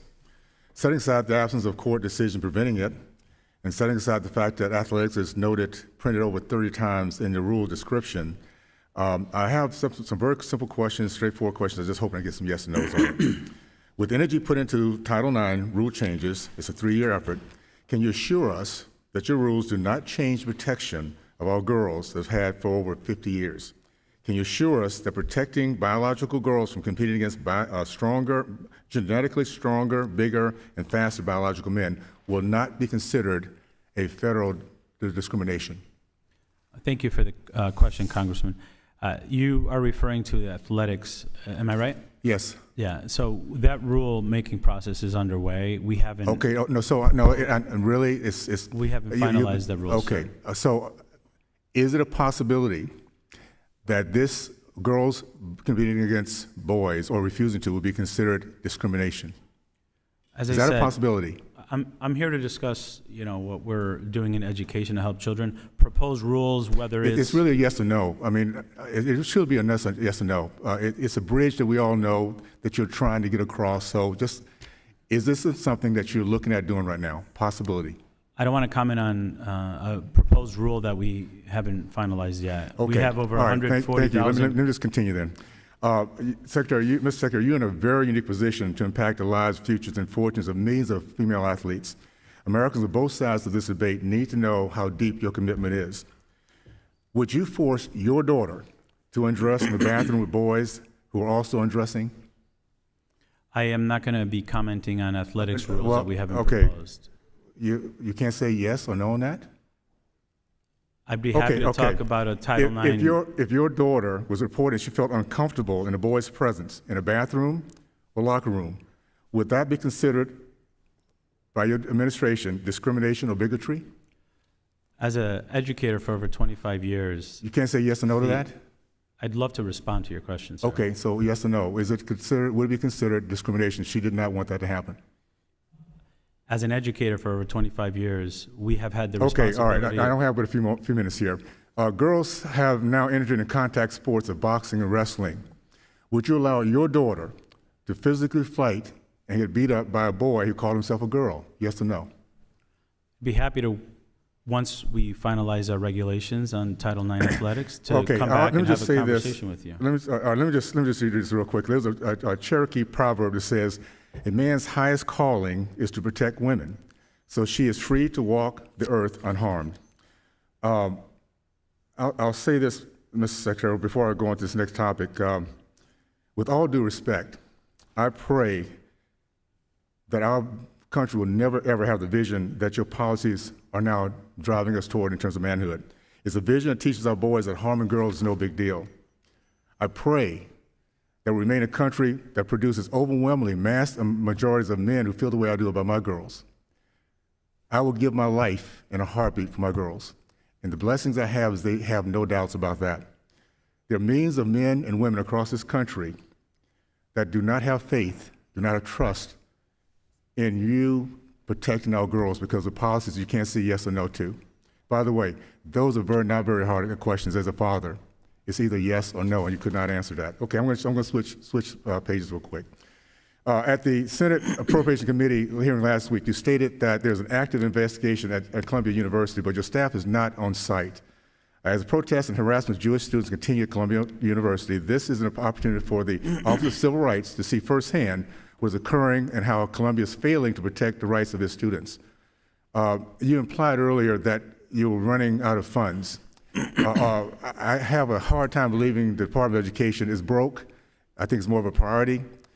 Is there a reason why that this has not been happening on these campuses? They've not had a presence. And if it had been Black Americans dealing with KKK bigots, would you have the same sense of presence or priorities? Thank you for the question. Let me tell you, I'm a father, but you cannot pick and choose which students you want to protect. You cannot choose what? You cannot pick and choose which students you want to protect. As Secretary of Education, it's my responsibility. I'm sorry, I missed that. You cannot choose. Students. I'm sorry. As a father, you cannot choose what? I'm sorry. I'm not this. Which students you want to protect? We protect all of them, particularly our women, right? Including our LGBTQ students, sir. Okay, so if, in other words, you're choosing those students over women, I'm talking about boys versus girls. That's a very simple question there. The new There's a difference. The new Title IX regulations increase protections to all students and increase protections for women. This is why American parents are really concerned about this administration. You cannot answer a basic question that makes common sense. All right? means all, sir. I'll say this, I know how I would protect my girls, and it seems, all right, I'll leave with that. I'm going to recognize Ms. Macbeth. Thank you, Mr. Chair. And Secretary, it's good to see you again today. Thank you so much for being before us, and I've read your testimony. Is there anything else you'd like to expound upon a little bit before we get started? It looks like there might have been something else you wanted to say. Please feel free. No, I think I wanted to, time fell short, but I wanted to comment that in 2009, we had 58 more investigators for Title VI, and we had a third of the cases. We are desperately in need of additional support to make sure we can investigate the cases that we have in front of us. So I welcome support of the budget on both sides of the aisle. Thank you so much. Well, once again, thank you for being with us today. For the last few decades, we've been focusing on our efforts getting students into college, making sure they get educated, but not enough on ensuring that they actually finish getting those degrees or those credentials and actually achieving the goals that they set out to accomplish for themselves, to set themselves and their families up for future success, not just with a job, but really a lifelong career and a career path. And millions of Americans owe tens of thousands of dollars in student debt, and they have no degrees or credentials to show for it. It's obvious that this is not a result of user error on behalf of the American people. It's a result of this country's failure to actually provide the targeted resources and foster the school climate that is needed to ensure that every student can get the skills that will help them to achieve greater levels of success than was possible before they actually walked on campus for the very first time, or before the very first time that they actually logged into a classroom computer. Now, we know that there are many paths to success when it comes to education and developing a strong and successful workforce. Each is deeply personal, and I'm very proud that 3 legislative initiatives that I actually led in this very committee recently passed the House and echo our mission of meeting the needs of our students wherever they are. My colleagues claim that the American people are fiscally irresponsible, but those are not the Georgians that I know and that I live among every single day, and those are not the Georgians that I represent here in Congress. The reality for most Americans is that the only way for them to be able to afford school is to take out a student loan, usually at a very high interest rate. For decades, we've been telling people every single day that one of the best ways to get ahead in life is they got to have a college degree. And now we're punishing them for trying to partake in the very thing that we encourage them to do and to doing, and that is obtaining the skills that are necessary to move their families in this country forward. Georgia State University, one of the nation's leading leaders in student retention and success, and my state's largest university, received a post-secondary grant, student success grant, to study their use of modern technologies. They're using AI chatbots in the first year, freshman year, for those first-year students in math and also literature courses, and their potential to improve the student outcomes. And actually, I'd like to ask the chair, may I please include in the record Georgia State News Hub article?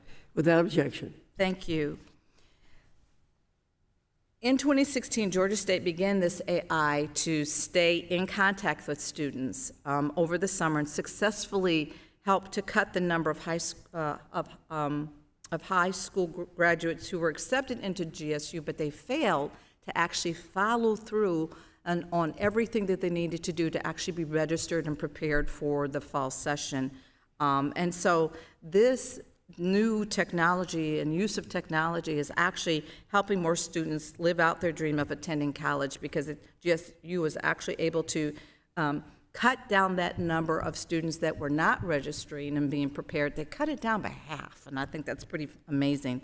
According to Dr. Tim Resnick, who testified before the committee earlier this Congress at the invitation of our chair, these technologies support students by reminding them about their assignments, answering questions after hours, and are generally far more accessible for students that may have busier schedules. Some students are parents. Some students are caretakers for family members. So through programs like this that truly put students first, we can address specific factors that are preventing our students from succeeding in the classroom and getting the credentials that they sorely deserve and need, and they're really working towards.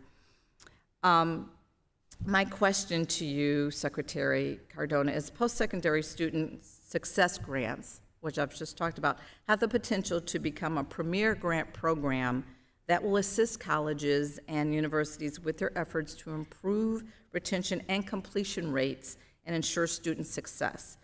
However, we know that this program is kind of flat funded at $45 million for the past 2 years. Could you please explain how the department's 2025 budget request of $100 million will provide the students with the necessary means and support that they need to reduce these barriers to their success?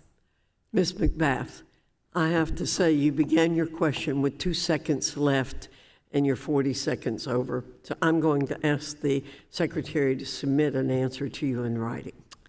Thank you. Mr. Good, you're recognized for 5 minutes. Thank you, Madam Chair, and thank you, Secretary Cardona, for being with us today. Mr. Secretary, do you think it's a person's responsibility to pay their own student loans? I'm sorry, can you repeat the question? Do you think it's a person's responsibility to pay their own student loans? I do believe students who take out loans should pay loans. They should pay them back. Thank you. And what if it's hard or if it's difficult to pay it? Many of the loans that we're providing relief for are loans that folks are eligible for, like well, the we've public long service. had relief in place that allowed folks in difficult financial situations or reduced income to give them some relief of paying their student loans. So what if somebody just doesn't want to pay their student loan or wishes they didn't have a student loan?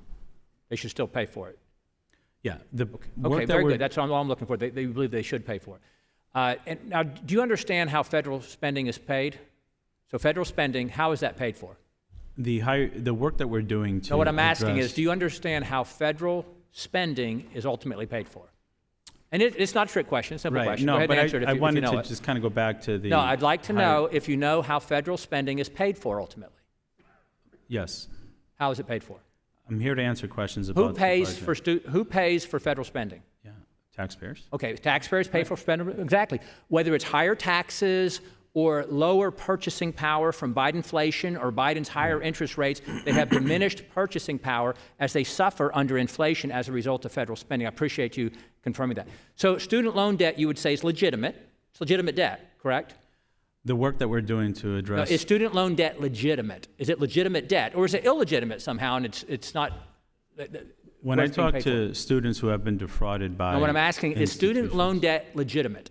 Is it legit? In other words, I would presume you'd say a mortgage loan is legitimate, a car loan is legitimate, a personal loan or a credit card is legitimate debt. You would presume those are legitimate debt. Yeah, I'd love to communicate how we're helping your So constituents. when with someone debt invests in themselves and borrows for education, is that illegitimate debt, or is it legitimate debt that should be paid for by the person who borrows it? Is there something illegitimate about student loan debt? The work that we're doing to provide. Okay, I'm just going to say that higher you're not going to say, education. so you're agreeing that it's not illegitimate debt. So do you think we should continue to make student loans when you and the administration are trying to transfer all the debt to the taxpayers with the latest scheme that's been estimated to be going to cost maybe even $750 billion? So should we continue to make student loans if we're not going to ask folks to pay the loans? Should we instead reclassify them as taxpayer-provided gifts, or should we continue to make student loans? Sure. The 75,300 constituents you serve wouldn't call it a scheme. They would call it a lifeline. So should fixing we a continue to system- make student loans that we're not going to ask people to pay back, or should we go to taxpayer-provided education gifts? So I understand your line of questioning, sir, and if I can get an answer out, No, what I'd like to know is, try should to- we keep making student loans if we're not going to ask people to pay back their student loans? we are improving the repayment process through the SAVE plan so people can be successful paying their loans. Is there any reason, if I may take that people who go to the most so-called elite universities, you know, the ones with the pro-Hamas protests on their campuses right now, should students that go to those universities, which tend to be the elite because they're very expensive, my children could not, and I certainly could not afford to go to a school like that. It would have been a waste of money, I would submit. But those who go to those schools and can make up to $125,000 individually, $250,000 as a family, based on the previous original student loan transfer scheme, should others who didn't go to college, who worked their way through college, who tried not to incur student loan debt or paid off their student loan debt, should they have to pay student loan debt for those from those elite schools making above average incomes? People are paying their loans back, sir. So other people shouldn't pay those student loan debt for them? That's not what I said. People are paying their loans back. The return to repayment is underway. I'd be happy to have my staff share with you how. Yeah, I'm going to get one last question here. Thank you, sir.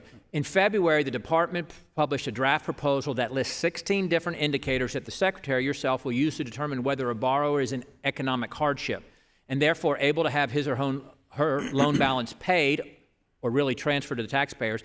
However, it notes that the borrowers can have their debt canceled, again, transferred to the taxpayer actually, based on any other indicators of hardship identified by yourself as secretary. Is that correct?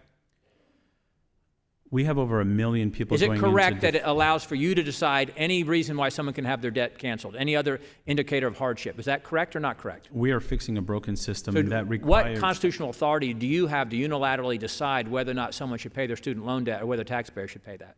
I would welcome to answer if it's not as simple as you're asking it. So if you allow me to answer, you might get the answer you're looking for.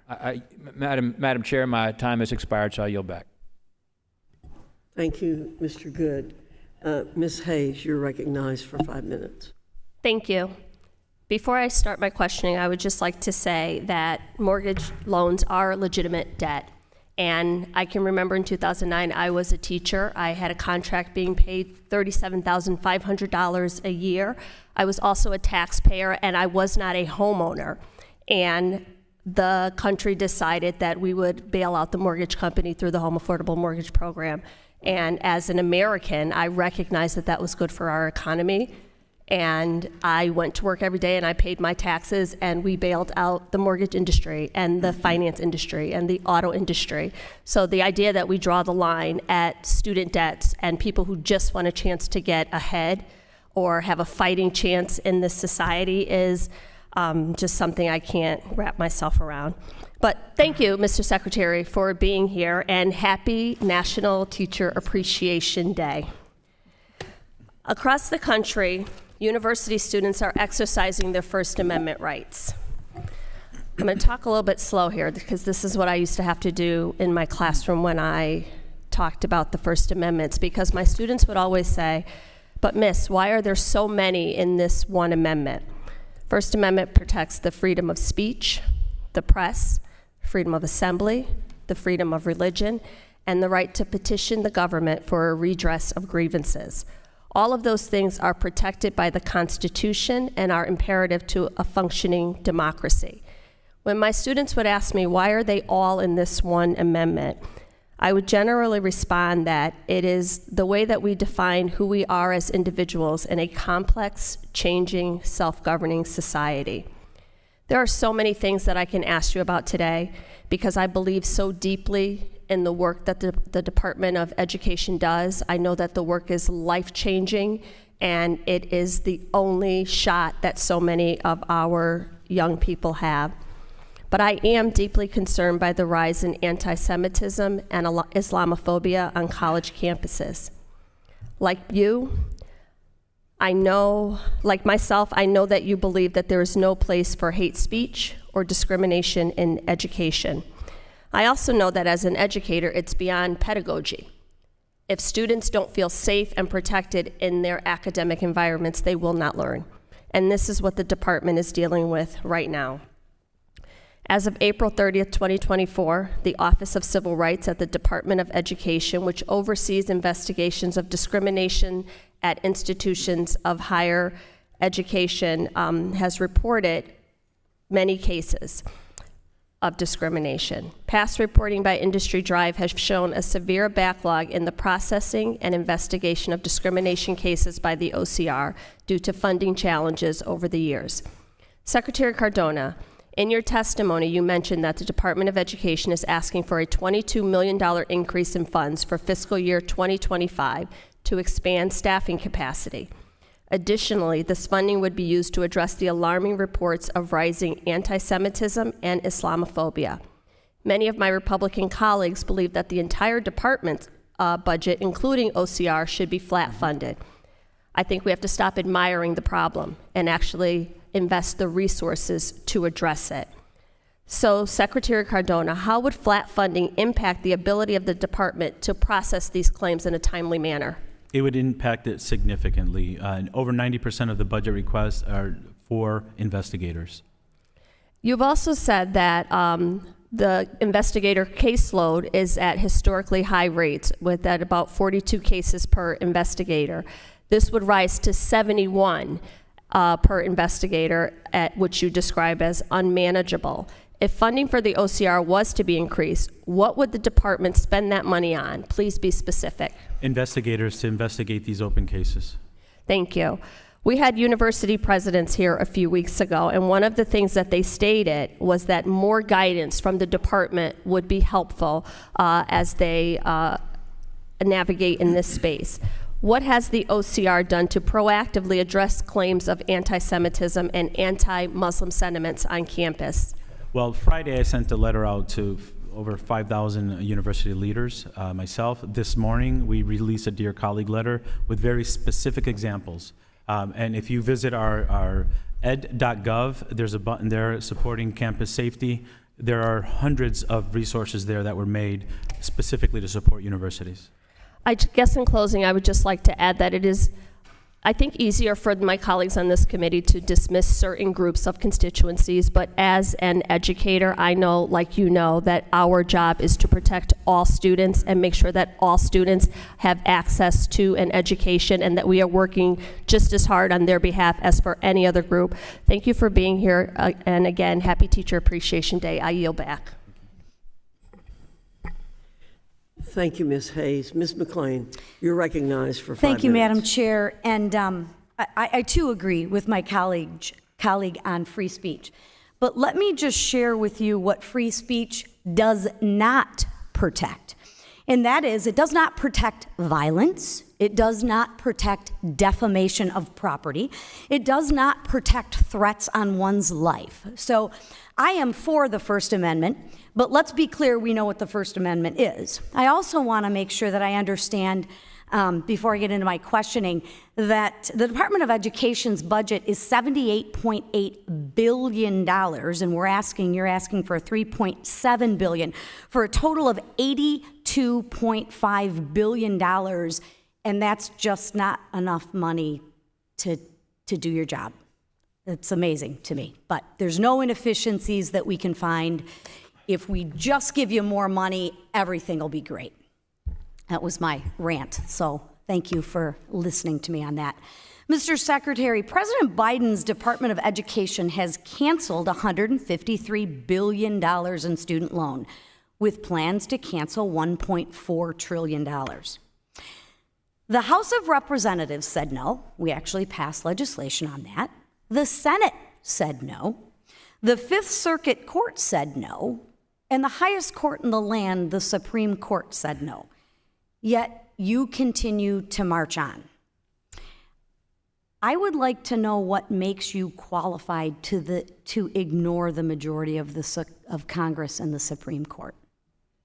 Thank you, Congresswoman. And let me just repeat, hate has no place in schools. I agree with you. And as the president said, we're not going to condone it, anti-Semitism on our campuses. Thank you. We can agree on that. For sure. We recognize the higher education system is not accessible, not affordable, and it's broken. And we are working within the law to provide debt relief. The House of Representatives said no, the Senate said no, the Supreme Court said no, yet you say yes. How is that possible?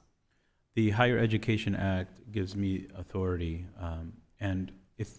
So you alone have the authority, am I correct on that?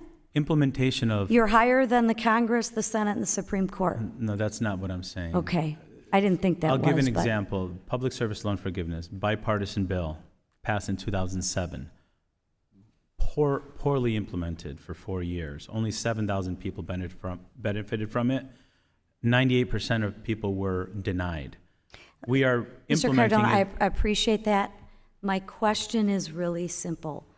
What qualifies you to be higher in authority than the Congress, the Senate, and the Supreme Court? I don't believe I'm higher than those groups. But your actions would show that. I'm acting within the law with the Higher Education Act. I would strongly disagree, the Senate would strongly disagree, and the Supreme Court would strongly disagree. I'm confused on rights versus responsibilities. If you have a right to a loan, don't you have a responsibility to pay it back? Yes. Thank you. So you're in agreement with me if you and I make a deal and I say, hey, I want to buy this car, that I should pay that car loan back. Yes. You have a right if I buy a mortgage that I'm responsible. Not my neighbor, not the person across the street, but I'm the one that took out the loan. I knew the risks, and I have a responsibility. Why is education and loan forgiveness different? Because I should have a house. Thank you for that question. We have predatory institutions that are preying on students, putting them in debt, and not providing We have them slippery car salesmen that are preying on people too, so should we forgive their loans? We have. I'm asking a question. I'd Yeah, like I mean, to we have answer. bad Yeah, actors we do. across the board. So if you're a bad actor under that concept, I should forgive your loan. So if a slippery car salesman sells me a car and gosh, I just got in a little bit over my head, we should forgive that. I mean, using that same principle. We have a responsibility. I'm to make- asking a question. So are we going to car loans next? If you're a shady character and sell me a bad car loan, the government, well, not the government, you, because you have more authority than Congress and the Supreme Court, we should forgive those car loans too. We have a responsibility. The answer is, of course not. We wouldn't do that because we have responsibilities in this country. And I love how we talk about free education. It's not free. Are the teachers teaching for free? We Are the fighting- teachers teaching for free? Really simple. I know we struggled with this last time, but no, they're not no, I teaching was for gonna free. respond. They're Somebody's paying underpaid. for it, and the people who are paying for it are the American taxpayers.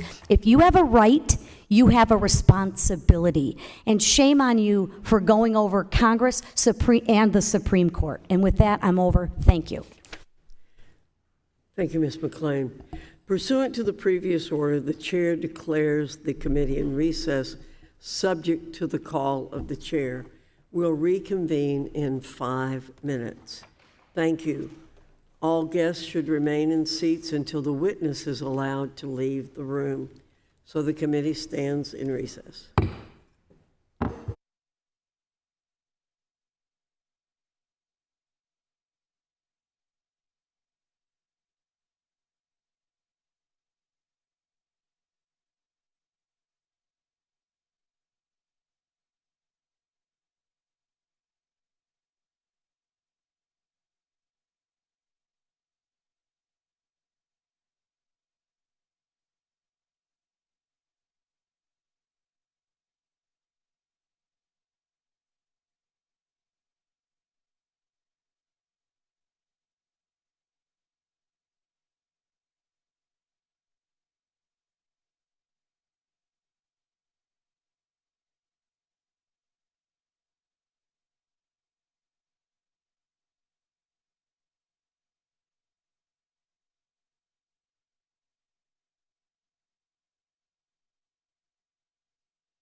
The committee will reconvene and come to order following our recess. Ms. Leisure Fernandez, you're recognized for 5 minutes. Thank you so much, Madam Chairwoman.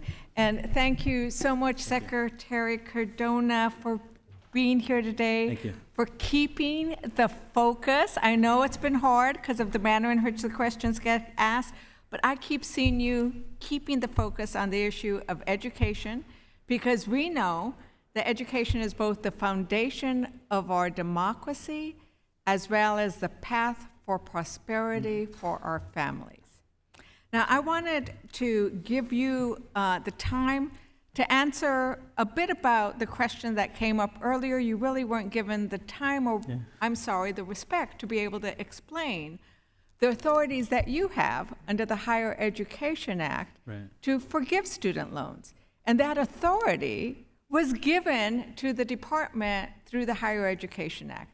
Would you like to take do a quick response to why you are acting in this regarding student loans and the authority you're doing it under? Well, we're looking very carefully at the authorities that I have under the Higher Education Act, an authority that was used by the last secretary as well.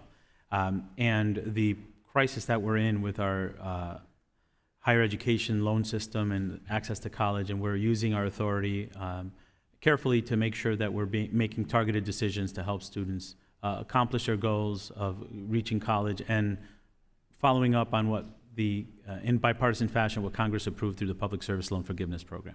Thank you for that opportunity. Right, and I think it's really important that Congress is constantly sort of assisting different industries, assisting different corporations, and the idea that we're going to be investing in our future workforce, in our children through education, is no different, right? And to say that Americans should not help with this endeavor is very short-sighted, because if we don't invest through education in our workforce, we do not have a future. So I am glad you are making those decisions. I wanted to touch on another topic, which we know that during the pandemic, it was hard on everybody. Our former president was doing a disastrous job of handling COVID. But then President Biden came in, and under a Democrat-led Congress, we passed multiple laws. We passed the American Rescue Plan, which gave schools a lot of flexibility on how to respond to these dire situations we found ourselves in. And schools used that flexibility. They used it to accelerate student learning, to address student mental health, to support educated workforce, because schools themselves, it was a philosophy of schools themselves would know best where to spend that money. I loved reading your testimony that you think that being bilingual is a superpower. I agree. And in New Mexico, some of those emergency relief funds were used for dual language teachers for certifications. I'm concerned about the different things that are going to happen as ESSER funds expire. How is your department preparing to assist schools with things like educated professor development, preparation for dual language teachers? How are we looking at the transition, and how does your budget address this issue of the transition and focusing on some of these needed areas? Thank you for that question, and absolutely, bilingualism is a superpower, and I think what we need to do is make sure we're empowering our students to learn more languages so they could be prepared for global competitiveness. I really believe that strongly. Our budget does request additional dollars for, our OELA office that focuses on English language acquisition. It's important while maintaining your native language that you're learning English, so we have a request there for $50 million above last year, FY23 budget. We're continuing to support sustainability efforts, working with states. I was on the phone with the governor of New Mexico yesterday, talking about how the Department of Education could support New Mexico and ensuring that those strategies that we have seen worked. And I appreciate you mentioning the American Rescue Plan dollars. We've seen more growth in the 22-23 school year as a result of the use of those dollars than we've seen since 2009 for students in reading, mental health access. So the goal really is to make sure that we're continuing on those efforts that we know work. after-school programming, summer programming, mental health supports.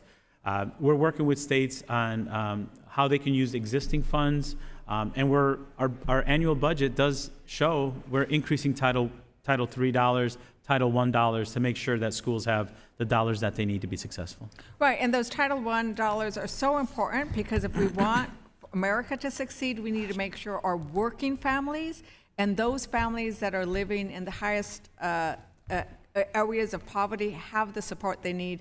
Thank you very much for your work, and I yield back. Thank you.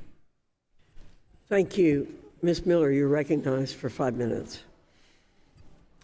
Mr. Secretary, in West Virginia, 5 female students were barred from competing in track and field after refusing to compete against a biological male. In Wisconsin, young girls were forced off their volleyball teams because they felt uncomfortable sharing a locker room with biological males. When the school district was asked about their transgender athlete policy, they said that they crafted it according to your Title IX interpretation.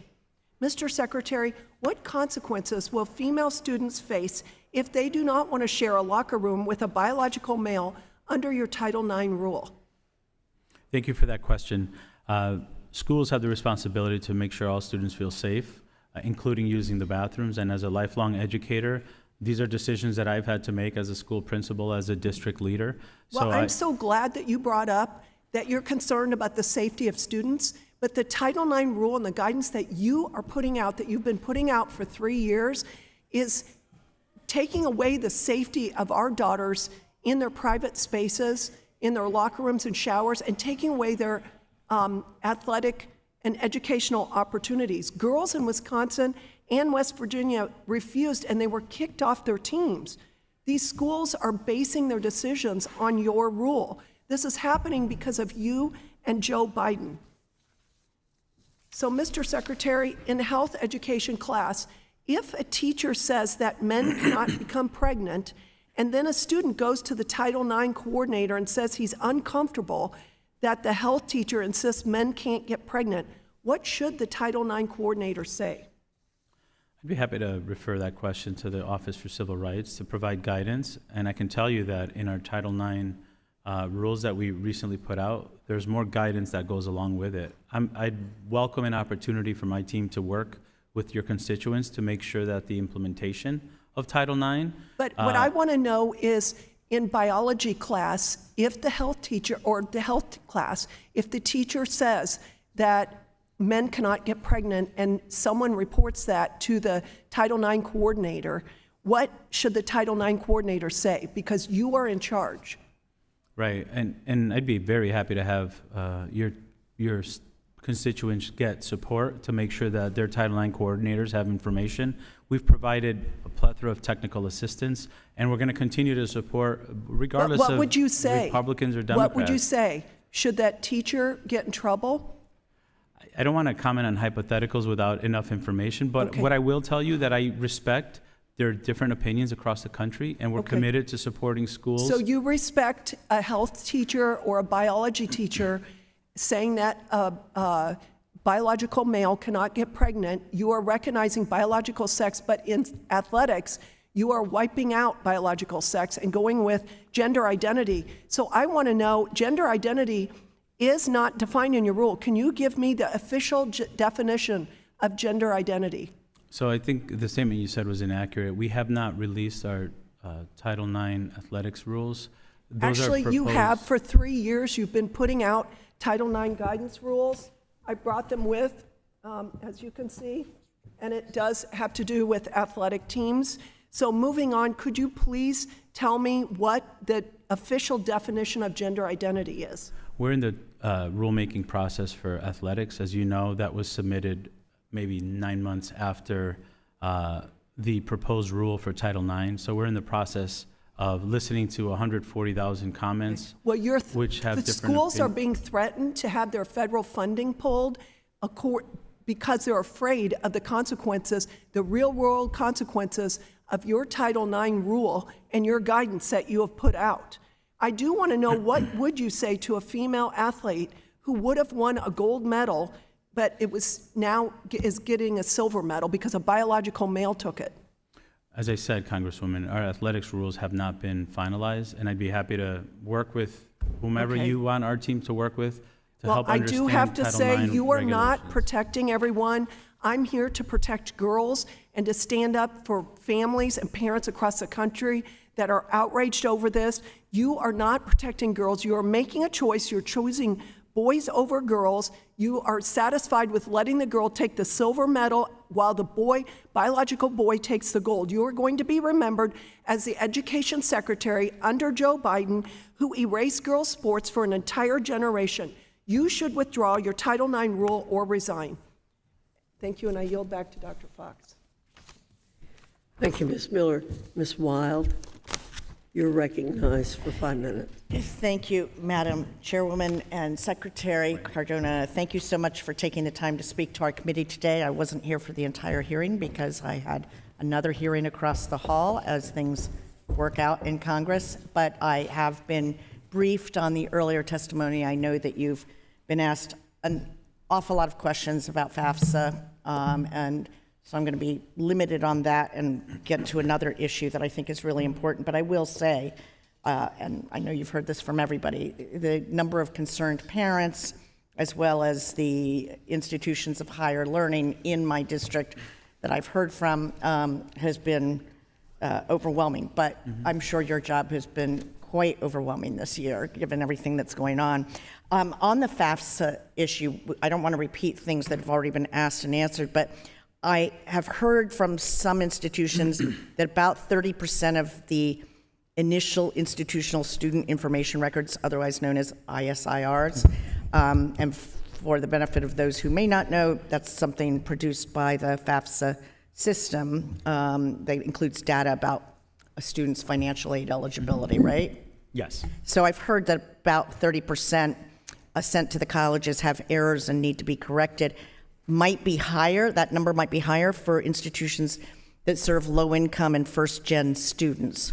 Has the department determined how it will handle instances where institutions award students higher amounts of federal aid due to incorrect ISIRs? Yeah, we've corrected that issue. Thank you for that. We've corrected that issue. There were several issues in programming.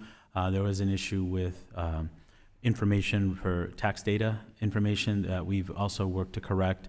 We're communicating daily with schools, and you know, they've been bending over backwards, and the financial aid directors, the college presidents have been extremely communicative in terms of sharing what concerns they have and helping us determine what the best support strategies are. And I just want to commend them publicly and thank them for their patience and flexibility to meet the needs of students. We have communicated with colleges directly, spoken over 100 college presidents myself to make sure that we're hearing what their concerns are and how we can address those. And through daily communication, we've been updating information on, you know, what their challenges are and how we can address them. So are some colleges or institutions of higher learning being required, are they having to claw back some of the financial aid that they had offered to a student? No. We have communicated with them that the information that they were given could be used. Many schools asked us to just reprocess it, and we've done the reprocessing for schools to have the updated information. Okay. So I want to shift gears to another really critical topic, mental health. Secretary, according to a 2022 study by the National Center for Education Statistics, only 13% of public schools strongly agreed and 43% moderately agreed that they could effectively provide mental health services to all students in need. That data deeply concerns me. It indicates a significant gap in providing essential support to our students' emotional well-being. Can you discuss your department's initiatives in addressing mental health issues in our schools, particularly in light of the $1 billion allocated to the Stronger Connections grant program? Yeah, absolutely. Thank you. Thank you for acknowledging the importance of mental health supports for our students. You know, our Surgeon General rightly, you know, communicated that we're in a youth mental health crisis, and access to mental health supports is critically important for our students. We know students are 6 times more likely to access mental health supports if they're provided in our schools, which is why we are big proponents and supporters and ask for an increase of $200 million for full-service community schools that connect with community partners to provide mental health support. The BISCA dollars, Bipartisan Safer Community Act dollars, have been used to increase the number of school social workers by 40%, the number of school nurses by 30%. At what levels? Are we talking K to 12? K to 12, Okay. yes. And so they have provided access. We are also working to improve Medicaid reimbursement for sustainable dollars. So as the BISCA dollars sunset, there's sustainable reimbursement dollars from Medicaid. So we're working with HHS. We have currently 13 states that have signed on to do that, and we're working aggressively to get as many other states signed up to get Medicaid reimbursement. So the goal is never to go back to a system where we had an emergency room model of mental health in our schools. Unfortunately, we often wait until the trauma happens to provide support. What we're seeing these dollars be used for are proactive strategies to support students. Thank you very much. With that, I yield back, Madam Chair. Thank you, Ms. Wild. Ms. Steele, you're recognized for 5 minutes. Thank you, Dr. Fox, and thank you, Secretary Cardona. You are appearing us today. And, you know, I am just most concerned about foreign influence on our universities. So when it comes to foreign influence on our universities, we know that departments' disclosures are just the tip of iceberg when it comes to the billions of foreign funds schools don't submit. More importantly, submissions are useless if your department does not take enforcement seriously, because in fact, foreign 117, Section 117, and China aren't mentioned in single time in your 10-page written testimony today. And if I'm wrong, please let me know.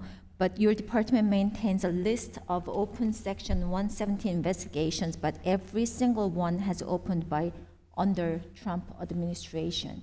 If you added more, or you know, what I found was you closed only 5 universities. So, you know, how many we are under the investigation and how many added and how many it's not, because it seems like we don't have clear communications between department and us. So since taking the office, why have you not launched a single Section 117 investigation? And do you believe that universities should view relationship with dangerous countries like China and, you know, other countries of concern that does exact same as our allies? Or do you think certain countries of concern with the national security threats warrant increased scrutiny? Should those relationships be treated differently? Thank you for the question, Congresswoman Steele. I can assure you that I agree with you. We should not allow foreign influence in our schools, and we make sure we protect our schools and our students from foreign influence. To that end, the Department of Education takes very seriously the responsibility to provide public information on gifts from other countries. And I want to make sure I correct that. We've provided almost 39,000 foreign gifts totaling over $21 billion in the last 3 years, which is much more than the last administration. We are a part of the FBI's National Counterintelligence Task Force, where they provide, we share information, and if there is a need for investigations, that task force is the one that does it. We believe that by having transparency not only to that task force but to the public, we can communicate where foreign gifts are coming from, and the law enforcement arms are best suited to investigate. So I hope that, you know, we have much better communication to our our committee and your department, so we understand exactly what kind of tangible steps that you are taking in your department. Because when we see the report and it's not there, then you know what, we don't know that exactly what you are doing and what kind of tangible steps that you are taking. And just one more thing that I want to just ask charter schools, because you remember last year you came out and you support charter schools. So a 2023 study from Stanford Center for Research on Education Outcomes found that in math, charter school students on average learned the equivalent of an additional 6 days per year, and in reading added 16 days of learning. Chairwoman, I want to submit this on the record, that this publication Without objection. Students in poverty achieve an additional 23 days of learning in reading and 17 days in math. However, the Biden administration proposed $40 million cut to the federal charter school program.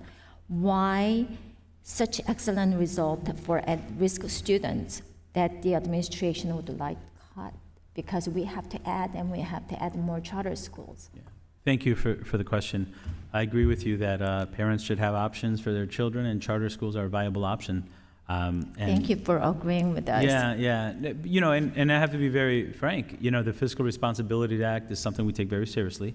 We had to look for where we can provide cuts in our budget proposals that wouldn't impact students. There were several. We cut comprehensive centers by 9%. The innovation and research grants, we cut that by 5%. And while the charter school grant was cut, the proposal was cut, I can assure you that it wouldn't impact any of those who are currently under the grant. The demand for that has decreased.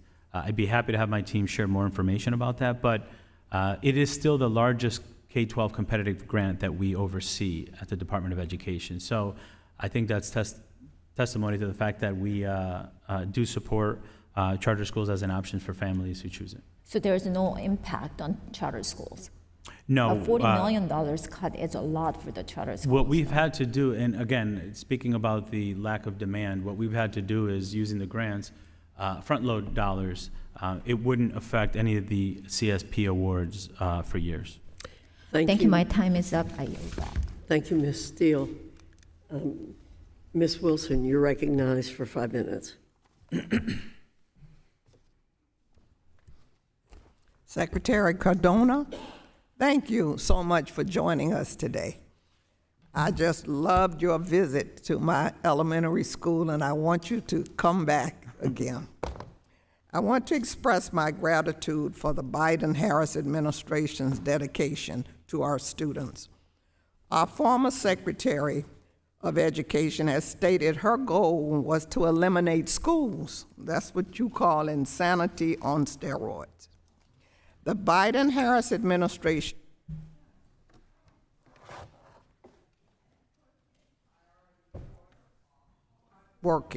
want to be somebody's students in their effort to secure the promise of higher education. And I thank you, Secretary, for your work on that issue. No other president has tackled this debacle that cripples so many. No other president. That is why I have proposed the Loan Act that would build on this administration's effort to cancel student loans. Secretary Cardona, last September, you and Secretary Vilsack sent a joint letter to multiple governors, including Florida, urging investment in HBCUs. As you know, President Biden has repeatedly called on raising teacher pay.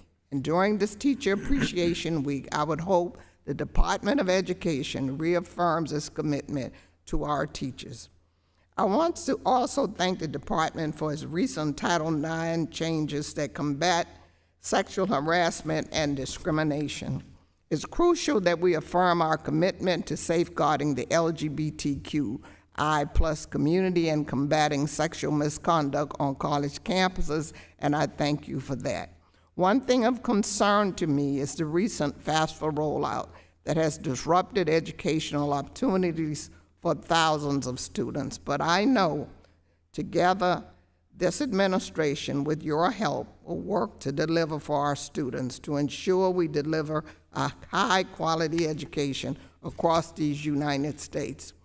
My question is, are there any updates or information you want to share with this committee that we have not addressed? The floor is yours. Thank you very much. Thank you. And let me just start off by saying we are working around the clock to get more students to fill out our FAFSA. The delays created frustrations and to the families and students who had to deal with that. I recognize how difficult that was. I myself have a senior in high school, and they should be thinking about college and all that, and not the delays. I'm proud to say, though, we've processed over 9 million applications The gap between last year and this year is decreasing significantly, and we have a nationwide strategy now working with our principals, our superintendents. If students go to studentaid.gov right now and fill out FAFSA, it should be a 15 to 20-minute process. If their contributors fill it out, by Friday, the schools will have their information. So it's up and running, and now we've allotted $50 million to assist the implementation, meaning having people help students get it done. This is important to us. I know as a first-generation college student how important it is to make sure you have access to FAFSA. So that is our priority. And thank you for acknowledging Teacher Appreciation Week. We believe strongly that the shortage that we have in our country is a symptom of a teacher respect issue. And I'm really proud that President Biden and Dr. Biden elevated it to a state dinner for National Teachers of the Year, but it really sends the message that we need to provide agency, better working conditions, and competitive salary to our educators. We are strong believers that we need to defend public education, not defund it. And doing that includes supporting our educators who give their best for our children. Thank you. I yield back. Thank you. Thank you, Ms. Wilson. Mr. Kiley, you're recognized for 5 minutes. Good afternoon, Mr. Secretary. A few days ago, you wrote a letter to universities condemning the rise in anti-Semitism on campuses, and you specifically spoke about incidents of students being physically assaulted, subjected to virulently anti-Semitic statements, being subjected to verbal abuse, finding swastikas on their dorm room doors. You said that these and other incidents are abhorrent, period. They have no place on college campuses. I'm glad that you wrote that letter. You recognized the platform that you have to try to influence behavior for the better on our university campuses. However, there was a lot of things going on there that your letter left unaddressed. So I wanted to take a moment to ask you about a few of them. For example, we've seen at a number of campuses, such as UC San Diego and UCLA, protesters who have blocked physically Jewish students from entering campus or entering spaces on campus. Do you condemn that behavior? Thank you for the question, and let me just start off by saying hate has no place in our schools. I understand, and I thank you for that. Can you please address the specific question? Do you condemn those who are physically blocking Jewish students from entering their campuses? Absolutely. Thank you. I appreciate that. I think that's a very important message. How about the encampments themselves? These protesters who have set up tents on campus and are refusing to leave in violation of university rules and often the law. Do you condemn that? I condemn behaviors that are unsafe, and I leave it to the university leaders and their board of governors to address how they handle encampments or or other issues that are happening on campus. What I will say, but if I can finish, please. What I will say is acts of intimidation or violence toward Jewish students, or any students for that matter, are not tolerated. That's not, as the president said, that's not protesting. That's creating a I appreciate that, and that's campus. an important message. But the encampments themselves, when they violate university policies and the law, do you condemn them? The university has the responsibility to follow, to uphold their rules on campus and act. So as can they you tell see me right now, yes or no, if you condemn these encampments? Again, those are decisions for the universities to make. I know that in some cases, universities are engaging in dialogue with students to come up with a strategy out. I don't want to get into the details of cases that I don't have all the Sure, examples. but you just wrote a letter to university leaders in which you called out things that you think that they ought to do, and so I'm asking, is this one of them? Let me put it this way. For students, or whoever they might be, who are in these encampments, who have been told to leave, who have been told to disperse and move along, and are refusing, what is your message to them? You know, for me, it's really important to think about this from the perspective of giving the universities the opportunity to engage, but keeping students safe. I think about those students who should be thinking about graduation, and we want to make sure that all students have access to their classes. Okay, but for students who have been graduation. told to leave, or other protesters in encampments, and are refusing to do so, what is your message to them? Will you tell them, as the Secretary of Education, that they need to leave when they've been told to do so? Students, all students, whether they have encampments or not, have to follow the rules of the school and make sure that they're not engaging in behaviors that are unsafe. So students or discriminatory. others who are in encampments and have been given orders to leave, they should leave, yes? If the university directs them to leave, they should leave. Thank you, I appreciate that. We've also seen examples of faculty who have said, for example, at University of Chicago, that they are willing to be arrested with the students who refuse to leave the encampment. Do you condemn those faculty members who are standing in the way of the rules being enforced? my responsibility under Title VI is to make sure that students are not being attacked or harassed. But do you because of condemn who they faculty are. members who are interfering with university or law enforcement efforts to clear encampments? Yes or no? I believe university officials should adhere to the rules in their university. So that's a and yes. You condemn faculty members who are interfering with efforts to clear encampments.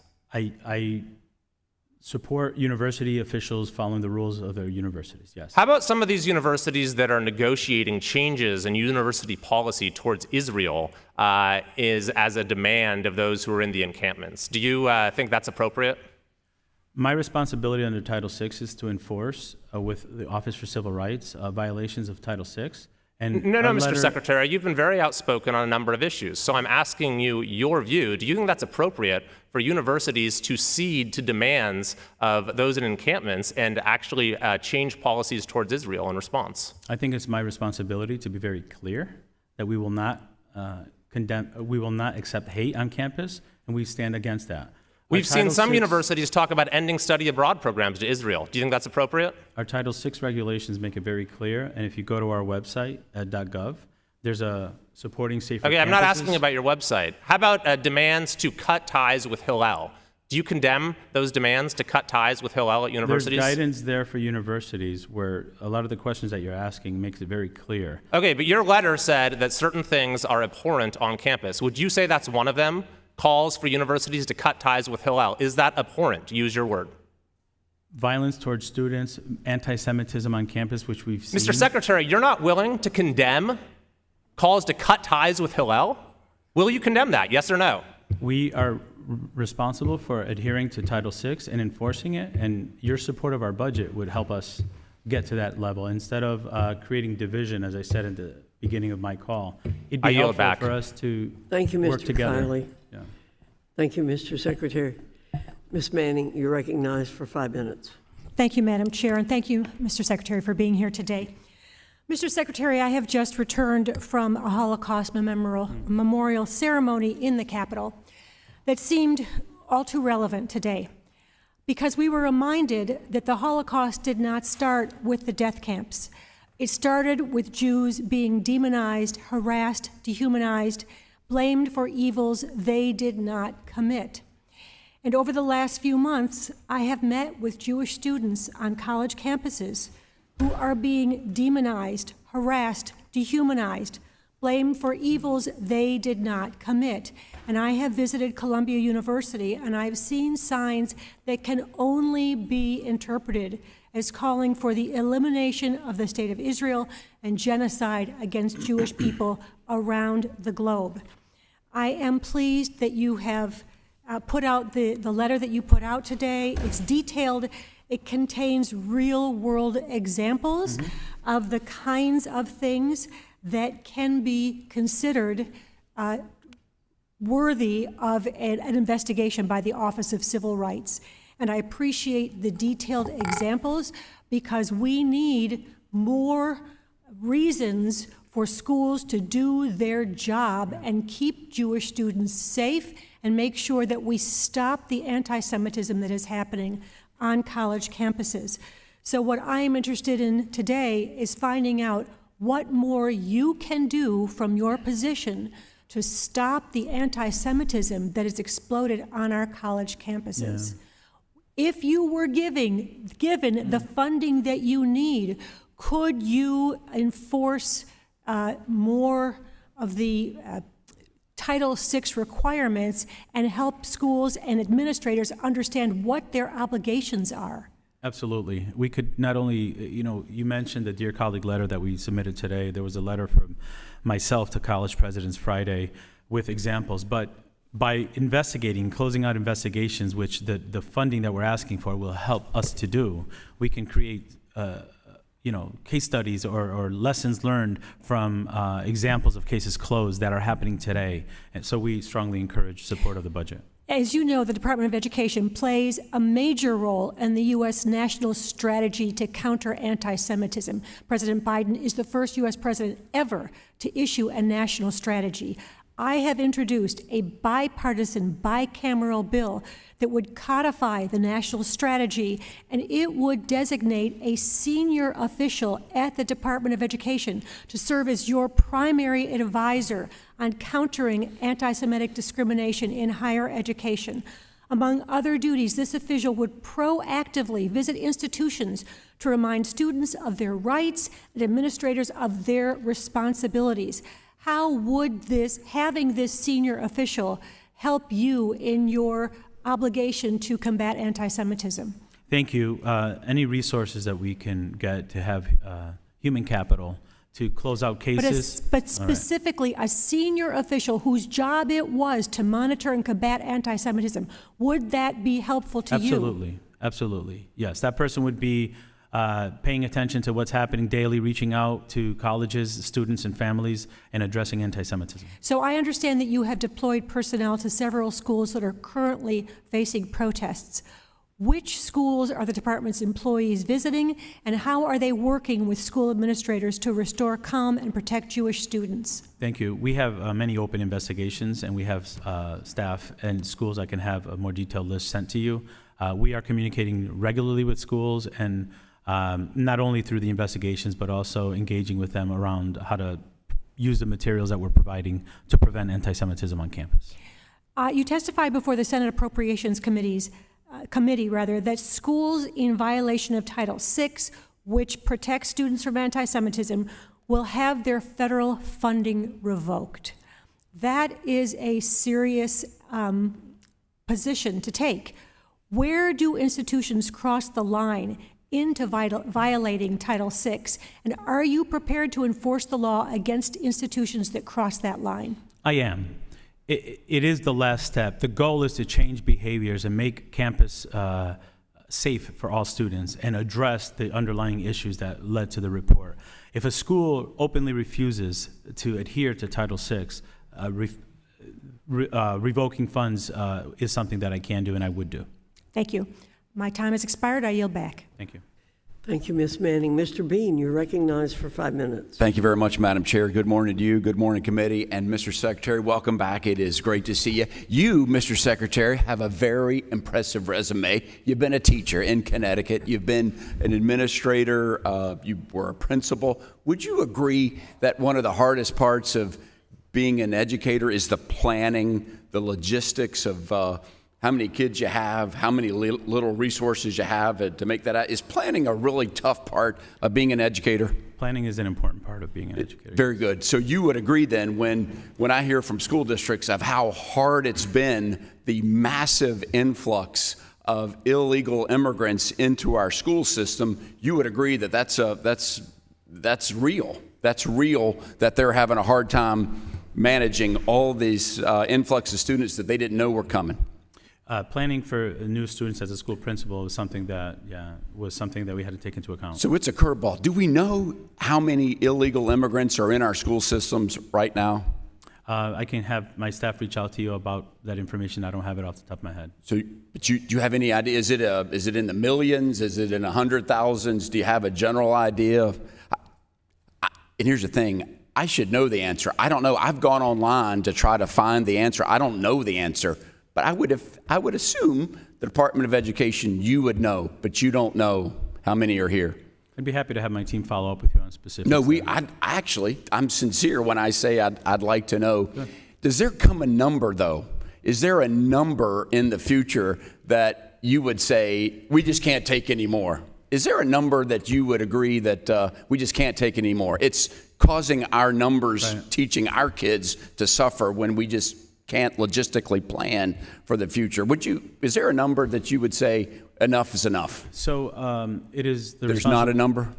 The responsibility of educators as a school principal, I can tell you. Oh, you take everybody. I'm with you, and I understand that's the law. Anybody that comes, you take them. But is there a time you're going to say enough? We got to call time out. You would tell Joe Biden time out. We're stressed. As educators, it's really important that we meet the needs of our students. So there's no number, and I was hoping you'd tell me there's a number so I can say help is on the way or we'll hit that max, but there is no end in sight. We're all on our own. Are you aware how many schools have been either shut down or partially taken over to house illegal immigrants? I'm aware of cases of schools that How cities many? have made. Do you know how many? Off the top of my head, I don't. It's a bunch, and one would be too many for those students that have to do that. So that's something to be aware of. That's when I hear educators. We have a lot of struggles with numbers right now. I chair the subcommittee on K through 12, and our numbers since COVID have plummeted. And so we've got work to do, Mr. Secretary, and this is something that hopefully they won't have to do it. I want to congratulate you because you have done something few have done. You have united Republicans and Democrats, House members and senators on coming together to say that the Department of Education doesn't have the authority to give money that's not theirs away in the terms of student loans. Are you aware that even the Supreme Court has come out and said this is outside of your authority? Are you aware of that? The Supreme Court, the highest court in the land, has said, Department of Education, this is not your purview. It's not your money. This belongs in Congress. Are you aware of that, Mr. Secretary? The decision of the Supreme Court was in reference to the HEROES Act. I'm acting under the Higher Education. So you're interpreting it different. You're saying that you trump Congress and you trump the courts. Is that what you're saying, Mr. Secretary? That is not what I'm saying. Well, that's what it appears, and that's why people are struggling with it. People would think it's arbitrary, but yet you've picked winners and losers of who you allow to forgive the money that's not ours. It's the taxpayers. It's not forgiven. It comes back to us. First of all, are you aware that a lot of times, and I've been in hearings, and I was a banker and made loans, a lot of student loans don't actually go to fund education. They're where the students have rolled into credit card debt or taken trips or bought cars. Are you aware that it's not all actually going to education? Are you aware of that? The work that we're doing with public service loan forgiveness and borrower defense. You may not be aware, so I'll tell you. I've been to hearings and the way they do it, they combine debt. But you have picked winners and losers because for those students that have chosen a religious-based school or a private school, you've not forgiven their loans. Is this your way of declaring war on those that pick a religious school or a private school? Absolutely not. We're working for the working class folks who need a break. Instead of tax breaks to millionaires, we're trying to focus on helping those who are trying to get their education and not be in a lifetime of debt, sir. I want to make you aware of so many things out there. Thank you very much, Madam Chair. I yield back. Thank you, Mr. Bean. Ms. Omar, you're recognized for 5 minutes.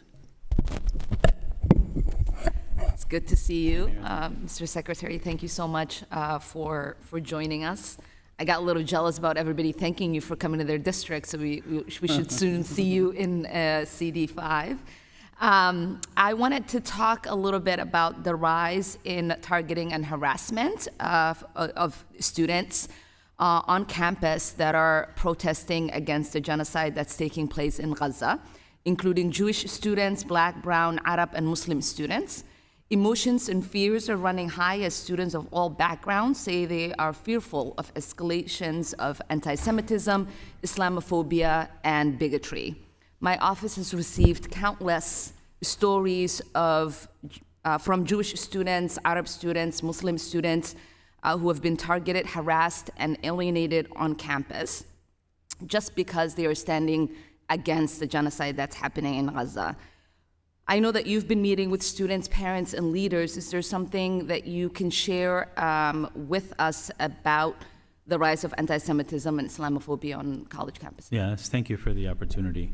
When I hear from students and families directly, they're scared. They're scared. Safety on campus is something that they don't feel like they should compromise or, we strongly condemn any acts of violence or discrimination on campus. We've been very clear about that. But what I'm hearing from families is, that they're scared, that children are having to hide symbols of their faith on their way to class so that they're not targeted. That to me is, as a father and as an educator, something that I stand against.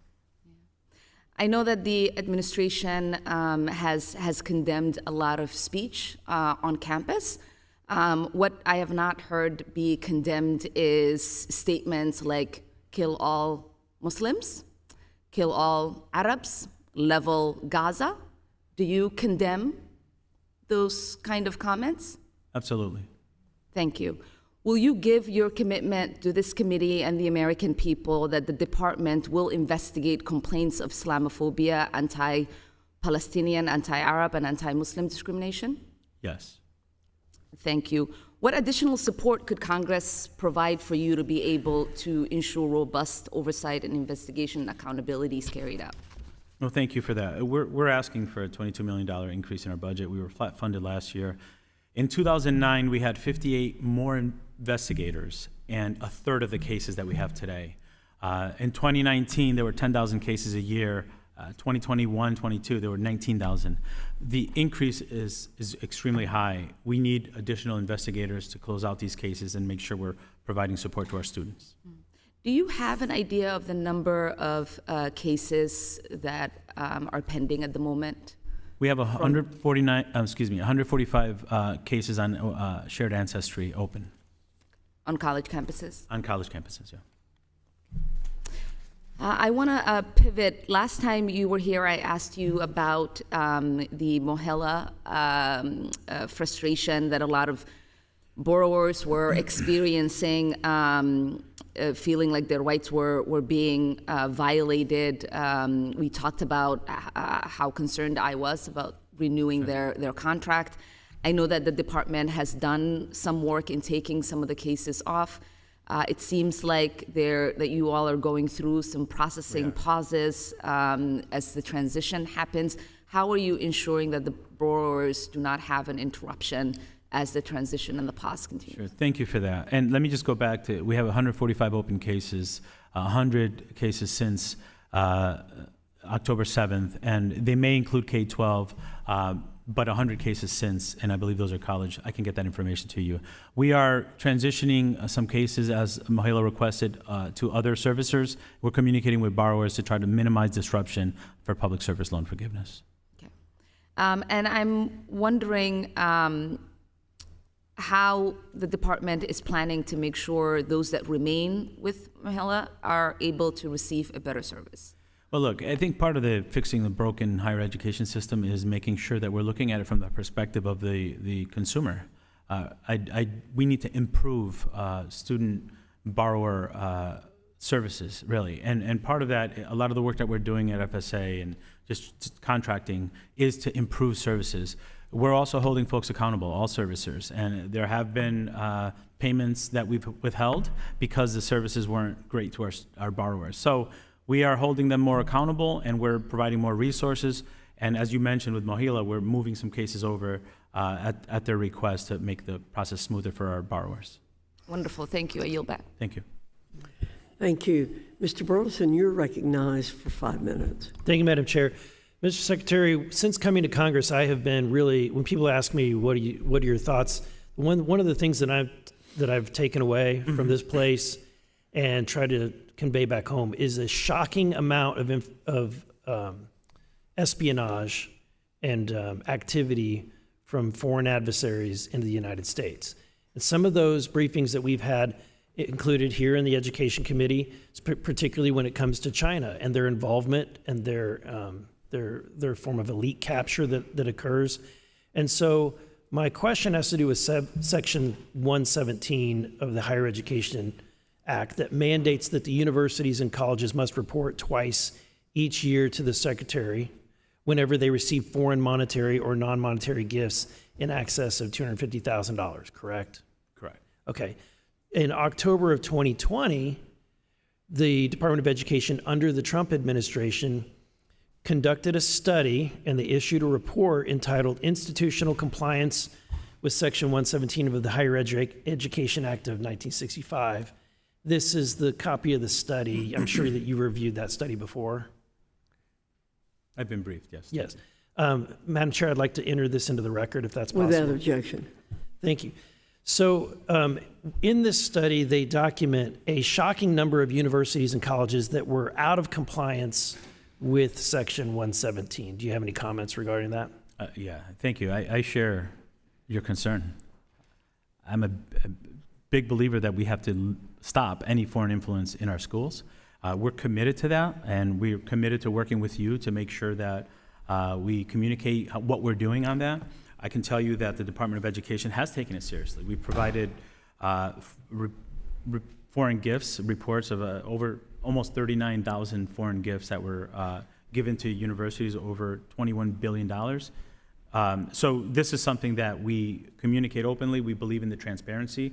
Additionally, sir, we're part of the FBI's National Counterintelligence Task Force to make sure that our agency is working with law enforcement, investigative arm, to make sure that not only are we transparent about the information and clear which universities are getting which gifts from which countries, but that the arm that does the investigations has the information. We take it very seriously, and we'll continue to do that. Thank you. Have you followed up on this report and the information with an updated report? Particularly what I'm interested in is how many universities are in compliance today versus were in compliance in 2020. Mm-hmm. I can have that information looked into and sent to you, sir. Okay. If you haven't done a report, would you agree that you would you'd be willing to do a follow-up report on that? I'd be happy to have some follow-up with you on the questions that you have. Because I'm not trying to be not trying to be rude here. I'm actually asking a legitimate question, because I would think, based on what came out of this report, that you would genuinely want to know where the universities stand and how many of them are in compliance with Section 117. Yeah, we're definitely interested in making sure foreign influence is out of our schools, which is why we've reported more gifts than the previous administration. We're going to continue to work with the FBI's National Counterintelligence Task Force on investigations. And then with my limited time, I want to go into an extension of this, which has to do with, I think what we're seeing is obviously the uprise on anti-Semitism on our college campuses. There's been some connections made to groups like Students for Justice in Palestine and other groups.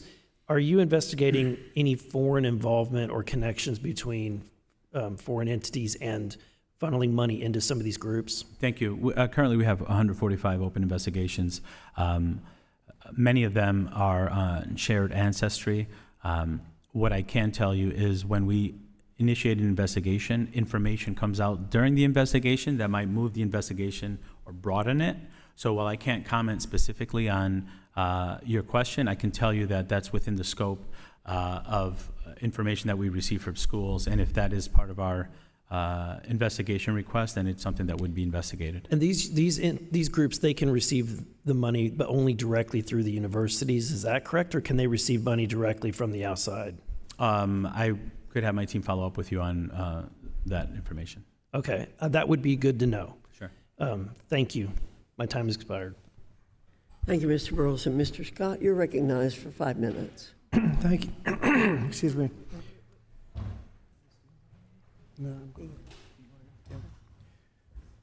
Thank you, Madam Chair. Mr. Secretary, you've heard a lot about the FAFSA, and we expect you to get that back on track as quickly as possible. You've also heard a lot about the student debt problem and whether or not the taxpayer ought to be paying for the just for the loan forgiveness. Whether people who are not students should be paying for the loan forgiveness. Did you hear the Republicans complain about the Trump tax cut, where 80% of the benefits went to the top 1%? Did you hear them complain that the 99% had to actually pay for that? Or did you hear them complain about the PPP loans? People who don't own a business had to pay for the forgiveness of those PPP loans. Do you hear any complaints about that? No, sir, I don't. Okay, now, how many colleges and universities are there in the United States? There's well over 5,000, sir. And on how many campuses are there active encampments or protests at this point? I couldn't tell you off the top of my head, but it's a small number, sir. About 30 or 40? About 1%, 50 maybe? About 1%. And on those campuses, how many students are actually participating in the protest? Well, it depends on campus, but I would say probably a smaller percentage. Small group. Okay. Now, you've been asked how to intervene on how the campus should be handling these without much information, and it varies from case to case. If a student had a protest on better food in the cafeteria, would you be expected to intervene and tell the college how to deal with that? I would likely not, sir. You indicated that all students have a right to be safe on campus. That means they all have the right to be protected under Title VI and Title IX. That means free from anti-Semitism, but also Islamophobia, homophobia, racism, Asian hate, gender identity. And did I hear you say that there were about 140 some cases of, would you say, shared heritage? Yeah, shared ancestry, 145. And that would include all of the anti-Semitism cases. Correct. And how many open cases do you have on everything else? We have 145 under shared ancestry. I can have that information provided for you to have more accurate numbers. I don't have that in front of me. But the number of open cases is over 10,000, isn't it? The number of cases that we get a year is probably closer to 19,000. Okay. Under the implementation of Every Student Succeeds Act, that implementation was disrupted by the pandemic. It had three major provisions. One is that you have to ascertain whether or not there are achievement gaps and have credible strategy to do something about it, and resource equity. How are we getting back on track to implement the provisions of Every Student Succeeds Act? Thank you, Ranking Member. We take very seriously the accountability that assures that our students are making gains. Academically, we've been paying attention to not only NAEP data, but statewide data that tells us that students have recovered a third of the pandemic learning loss in math, a quarter in reading, and that the gains have been 2 times as high in math than in typical years, and in reading 5 times as much growth. So we're seeing growth based on the implementation of the dollars. However, it's important that we continue to use the assessment data that is provided by states, that our Office of Elementary and Secondary Education have regular conversations and meetings with states to monitor growth and subgroup information in terms of students that are achieving. Now, some of that growth because we had significant funding under Title I in the American Rescue Plan Act?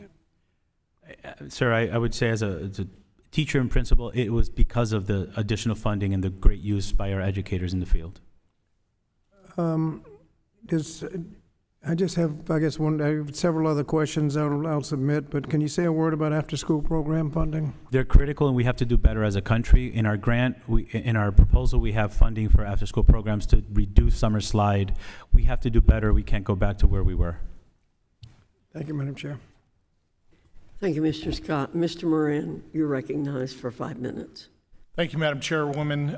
Secretary Cardona, we spoke last year, and I want to follow up with some of what we talked about last year, but let me start with just making sure that those in my East Texas district are aware of this new Title IX rule that's being proposed by the Biden administration. On April 29th, 2024, this new regulation was published, and this final rule dramatically, in my opinion, changes the existing Title IX regulations. It weakens protections for women and girls and dilutes due process protections for those accused of sexual harassment as defined under the regulations. The rule also expands the definition of sex to include gender identity, as you well know. This is going to result in the removal of female-only spaces for women and girls, effectively forcing them to share bathrooms and showers with biological males. It's atrocious, in my opinion. I want to go back to what you said last year when we talked. I asked you specifically about local control, and you stated, quote, when I was at the local level and even at the district and state level, I prefer that those decisions be made at the local level. That's where it should be. That's exactly what you said. Those were your words. You also went further last year and you said, quote, you are working with local school boards to make sure we are staying in our lanes. Our country was designed to have local control. Frankly, I was shocked that you would tell me that last year, given the overreach of the Department of Education. I was glad that you said that. And so now I have even more problem with what's going on, not in the words that you gave last year, but in the actions of the Department of Education, and in particular in this new rule. Do you still stand by those statements that you made last year? Absolutely. All right. Having stood by those statements, I'm going to tell you what my districts back home are telling me. I've got 2 letters I want to introduce Madam Chairwoman, I ask for unanimous consent to introduce into the record an April 30th, 2024 letter by Tyler ISD, which is my largest school district. Without objection. I also ask for unanimous consent to enter into the record a letter from Van Independent School District dated May 7th, 2024. Without. I'll tell you some of the statements that are made by the superintendent to me as it relates to this Title IX atrocious rule. Talks about it being constitutionally overreaching and an illegal edict that is so offensive to our daughters, wives, and mothers. That's one of the statements that he makes to me on the local level. And I can assure you the rest of my school districts share that opinion. Also says in this letter that it is an inexcusable federal assault toward girls and women that has no place in schools. That's what the local communities in Texas, in East Texas, where I represent, what they think about the Title IX letter. From Van Independent School District, it says in their letter, the changes to Title IX forces schools to treat boys as if they were girls and to accept every student's self-declared gender identity. And I've said before, and I say it again today proudly, I say that I believe men and women were created by God with equal and eternal value, but very different. Very different. And it's not up to us to try to change that identity in our humanity. Do you agree with that or you disagree with that? Thank you for the opportunity to respond. I want to correct some of the provisions under Title IX. It's creating greater protections. You mentioned that it. I asked you about my affects statement. Do you due agree process. or disagree with the statement that I made about our Creator creating men and women differently but equally? I can tell you what, as a school principal too, that I do believe in local control, but I don't believe that it's my responsibility. We covered local control last year. I'm asking you a very specific question about the creation by God of men and women and whether or not they are equally but differently created.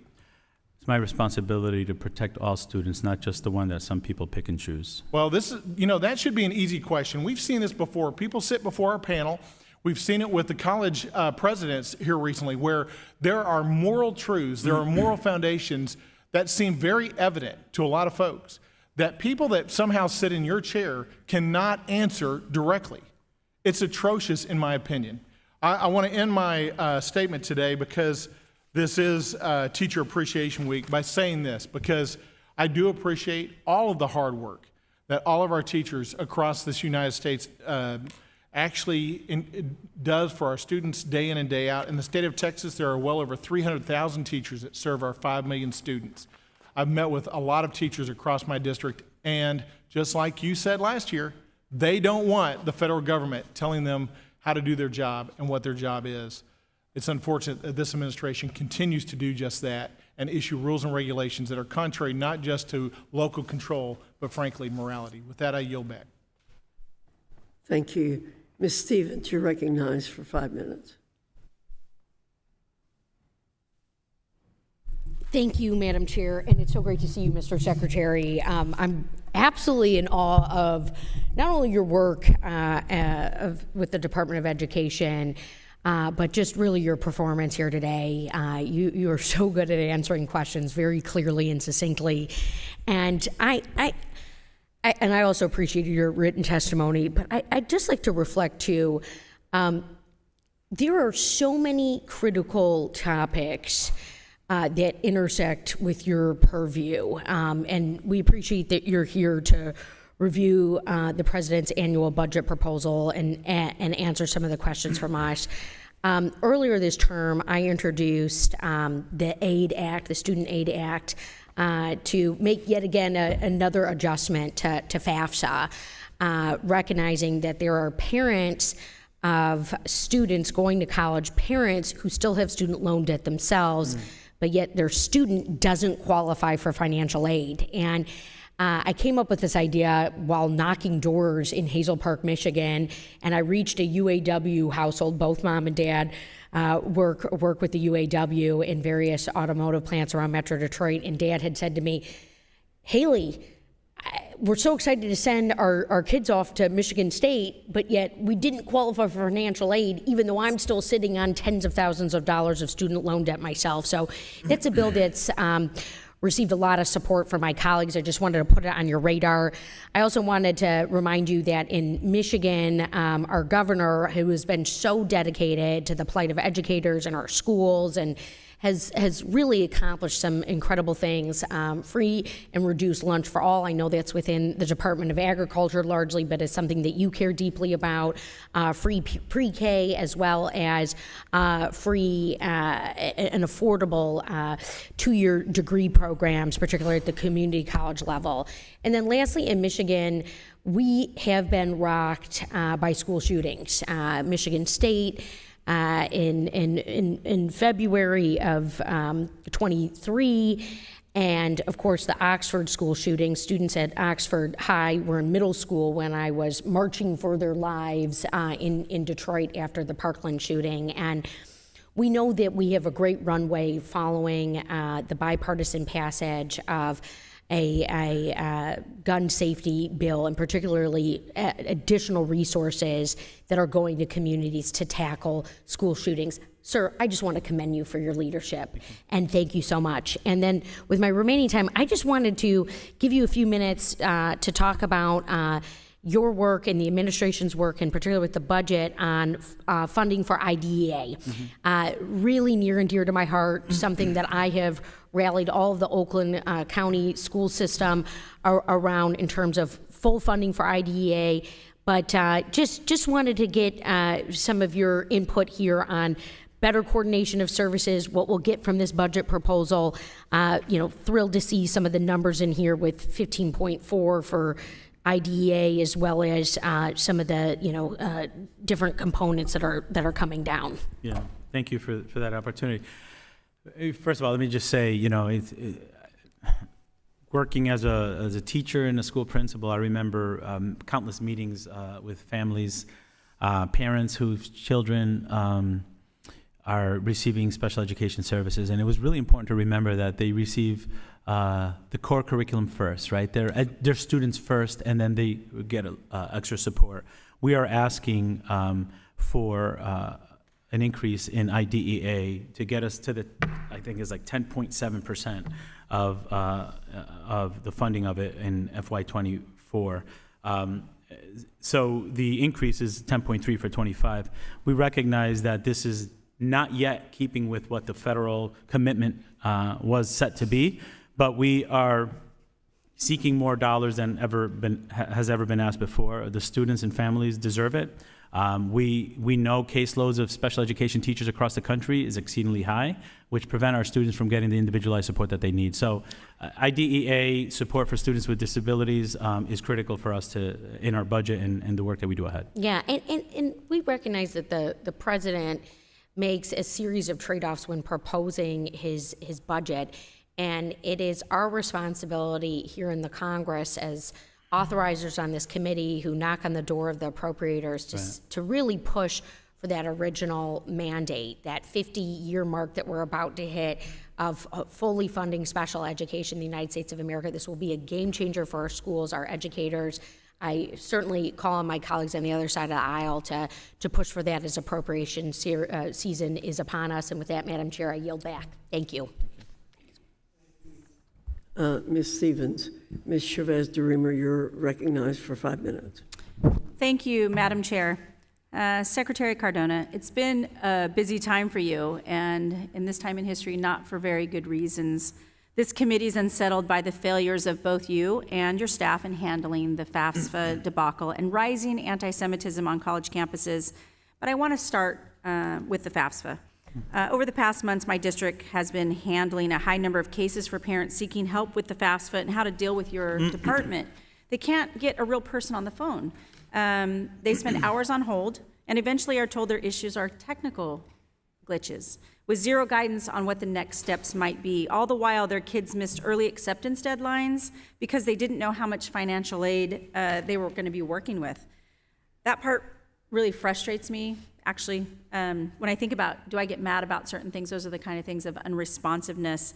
And it's been 100% to my Office of Non-Responsiveness, not even a confirmation of receiving the case when we submit one. And I pride myself on casework. The congressional phone line for the Department of Ed sometimes allows the team to leave a message, but no one ever calls us back. So I've been frustrated. Other agencies at least respond, that they'll get back to me with an answer. And so I asked myself, who did you hire? Because it seems unacceptable. And really, quite frankly, I've hired and fired throughout my career people, and it seems pathetic to not be able to at least hire people who can return a message. The Department of Education, if it exists for a real purpose, it's to increase access to education. And you and your staff seem to have failed spectacularly, unfortunately, in the casework in clearing that bar. Let me talk now about another low bar the department seems to be struggling with. After October 7th, anti-Semites on college campuses came out in droves. Jewish students have openly stated that they feel threatened and unsafe, and some have been physically assaulted. About a week ago, one rabbi affiliated with Columbia University advised Jewish students to leave campus for Passover. Schools have canceled their commencement ceremonies, and last week, GW University's law school here in DC relocated its final exams to an undisclosed and secure location. Our schools in Oregon are dealing with similar situations, and I've talked to those university presidents and what the future could look like. It really is the greatest crisis in American education in decades.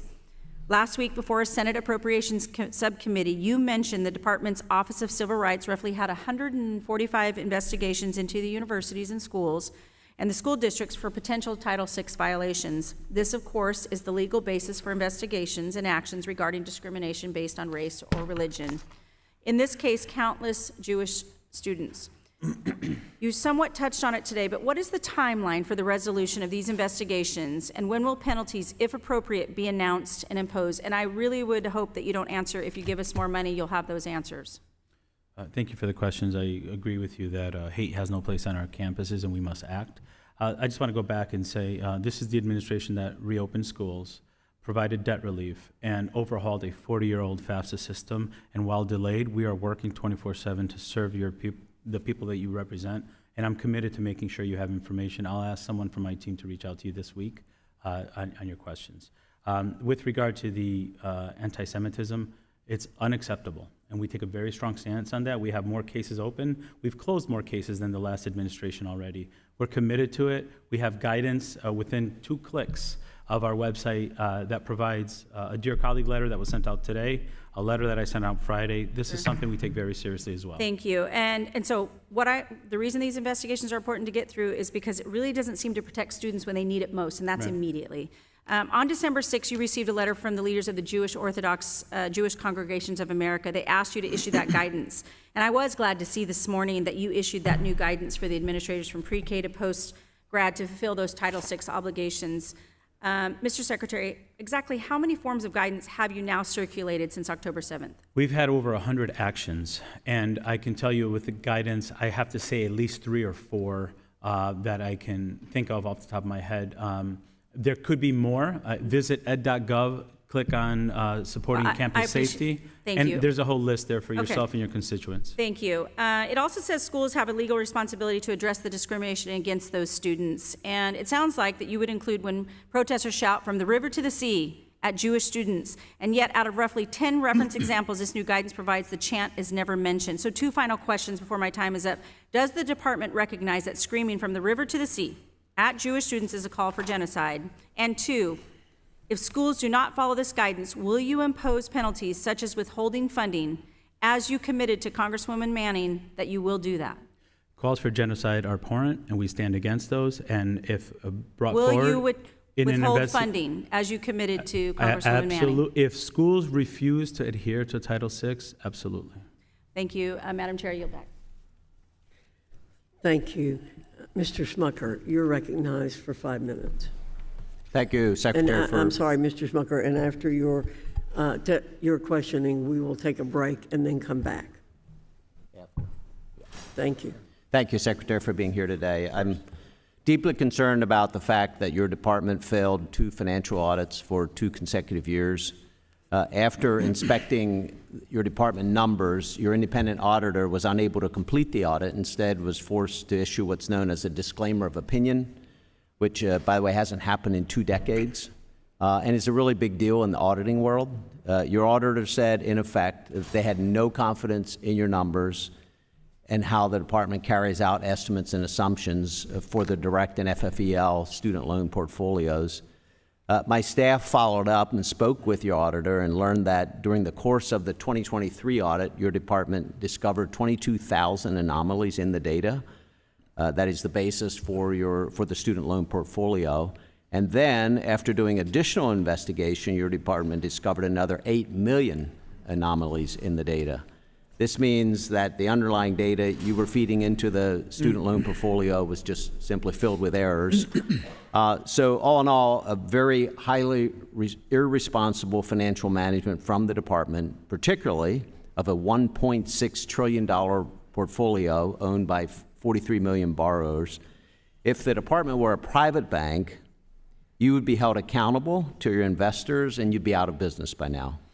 And it certainly undermines any confidence that anyone can have in your estimates and assumptions that the department has used in these portfolios.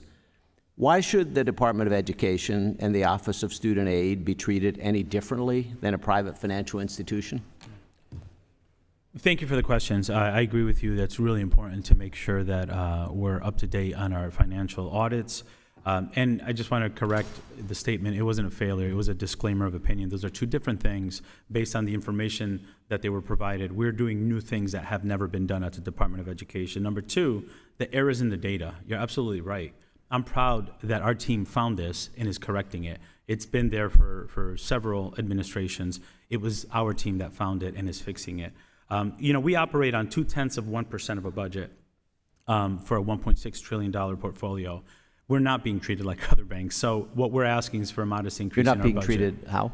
But I'm sorry, I missed. No, funding-wise, to administer the $1.6 trillion portfolio, we are operating on 0.2% for administrative costs. We are asking for additional dollars to help make sure that we can, not only implement the comments from auditors, but also improve services for our students. But how do you think we should be providing additional funding? Do you think the American taxpayer should be satisfied with the funding that you have today, with the way that you're handling $1.6 trillion in taxpayer dollars?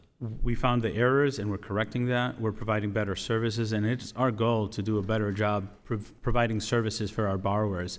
Your support of the budget would help that. I want to get to the clock hour rule, which is the department has reversed what is known as the clock hour rule, which allows career-oriented education programs that are offered at community colleges and career colleges to provide students with the education, with the amount of hours that they feel that students need to be successful in the career, specifically to extend the number of hours to more than 150% of the state's minimum, and then still receive the federal financial aid. And as I said, that policy, it's important for a lot of these programs. They're complicated careers, and the schools and the students feel they need additional hours to be adequately prepared. So I think that policy is going to result in less students having access to education, and that will lead them to these good-paying jobs.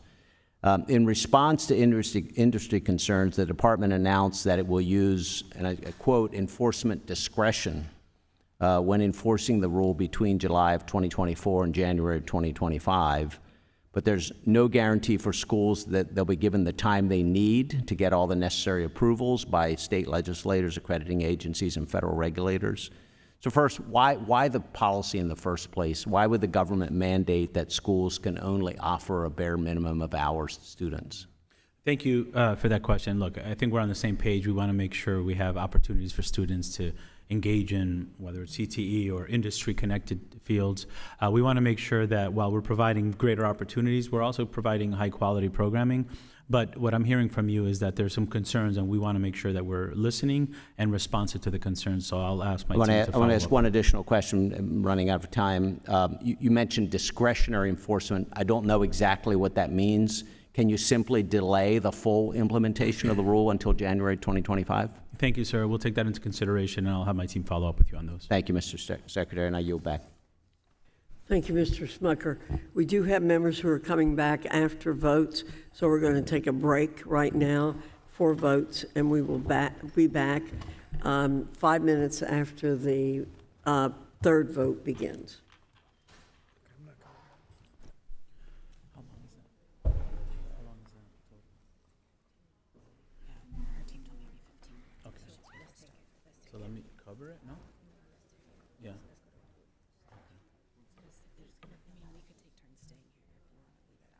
Only because I know where it is, and I think it'll take me like 10 minutes to get it.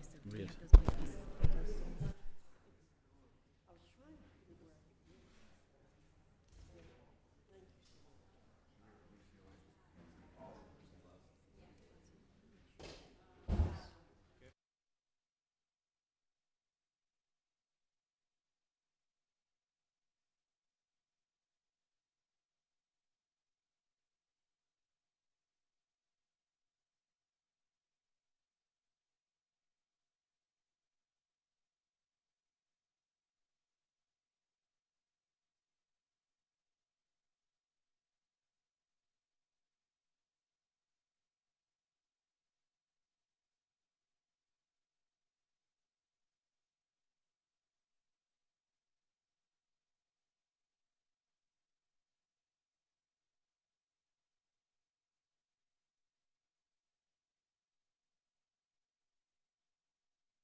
Mr. Secretary, thank you very much for coming back after our break for votes.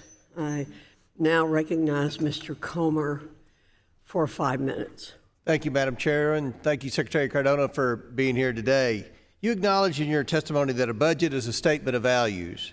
I hope you will agree that the hateful and vile sentiments being spewed on many college campuses are not in any way the values of the Department of Education.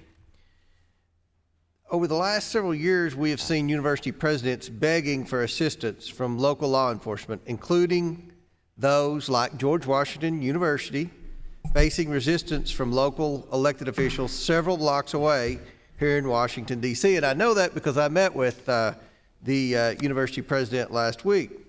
Mr. Secretary, President Biden asserted that there's the right to protest, but not the right to cause chaos. Do you share those values and sentiments with the president? I do. Do you condemn the illegal activities and anti-Semitic and discriminatory speech we have seen over the last several weeks on college campuses? I do. So have you been in contact with George Washington University President Ellen Granberg regarding her request for assistance in clearing the unlawful encampment? I have not spoken to the president. Our staff is available to work with colleges. We have spoken to hundreds of presidents in the last several months, and we'll continue to make ourselves available. Have you spoken with Washington, D.C. Mayor Bowser regarding the request from George Washington University to utilize law enforcement to clear the trespassers who have invaded the campus? I have not spoken to the mayor. Well, I'll note, and Madam Chair also serves on the House Oversight Committee, the mayor will be in attendance here tomorrow on an emergency hearing we called on the Oversight Committee to try to understand why the mayor has refused to assist with the request from George Washington University. So, Mr. Secretary, do you believe preventing law enforcement from providing security within their jurisdiction is a dereliction of the mayor's duty? Sir, I can tell you that hate has no place in our schools, and we take the role of enforcing Title VI very seriously. We're committed not only to compliance, but also to building capacity and providing resources so that university leaders and the public in general have tools at their fingertips on how to keep campuses safe. There is too much hate happening on our campus that we have to address, and we're adamant that we are providing more materials and compliance oversight given the resources that we have. I strongly suggest, sir, that you support our budget, which will allow us to have more investigators to expeditiously move forward on these cases. Well, let me ask you this, Mr. Secretary. Will you commit to supporting President Granberg and George Washington University administrators in similar situation and other university administrators in similar situations in restoring order and removing illegal encampments from university grounds? You know, it's my responsibility to make sure that campuses are safe, that students have a safe learning environment, that they can proceed with graduations. So will you commit? Well, I can tell you because I walked through the encampment. It's not a safe learning environment. We heard from several Jewish students at George Washington University who were threatened. They were being threatened while they were escorting us through the encampment. The university president begging the city of Washington, D.C. police to come in and remove the trespassers, and they are refusing to do so. I believe we're in the second week now. I believe it's almost been 14 days. We're approaching the third week of this violation of the law of trespassers, intimidation of Jewish students, desecration of statues, the statue of George Washington, dressed as, it appeared to me, a Hamas soldier. So I do think the Department of Education should bear some responsibility. I do think it's the role of the Department of Education to ensure that these students' lives are being protected, that they're in a safe environment. And from what I saw firsthand at George Washington University, I don't think that's the case, especially for Jewish students. So I guess my question is, will you commit to working with these university presidents and administrators who are begging these local law enforcement officials in these, I hate to say this, but blue cities who are refusing, for whatever reason, to go in and remove the trespassers. Will you commit to working with these university professors, because they're reaching out, asking for help from somewhere? The House Oversight Committee has jurisdiction over the city of Washington, D.C. We're going to do everything we can, but there are a lot of campuses in a lot of cities around the United States where the administrators are begging for assistance. Can they call the Department of Education, and will you assist? Yes, they can call the Department of Education. We're going to make ourselves available to support them and ultimately make sure students are safe on campus. Thank you. Thank you. Thank you, Mr. Comer. Mr. Williams, you're recognized for 5 minutes. Thank you, Madam Chairwoman. Mr. Secretary, you've made it this far. Are you a hockey fan? I love, I'm a big football fan. Okay, so that'd be a no. But that actually is a good lead into my question. You've probably heard of Wayne Gretzky, I have. famous hockey player who used to say that what made him great is that he would skate to where the puck was going to be. And everything I've observed, you have done an extraordinary job of skating to where the puck is not going to be. I would call it your greatest skill. And maybe that's because you're a football fan, but I think the efforts that you go to avoid answering questions seem to be antithetical to the purpose of these kinds of hearings. But, are you going to be, is your department going to have all the kinks worked out on FAFSA enrollment by October 1st, by the beginning of the 2024-2025 deadline? Yeah, we recognize how important FAFSA is, and we're committed to making I'm so glad it's important. Are you going to be ready on October 1st? I mean, this is the executive branch. You are, right? I mean, you're in charge of that? Is that right? I am in charge of that. Okay, and so October 1st, 2024, what should parents expect?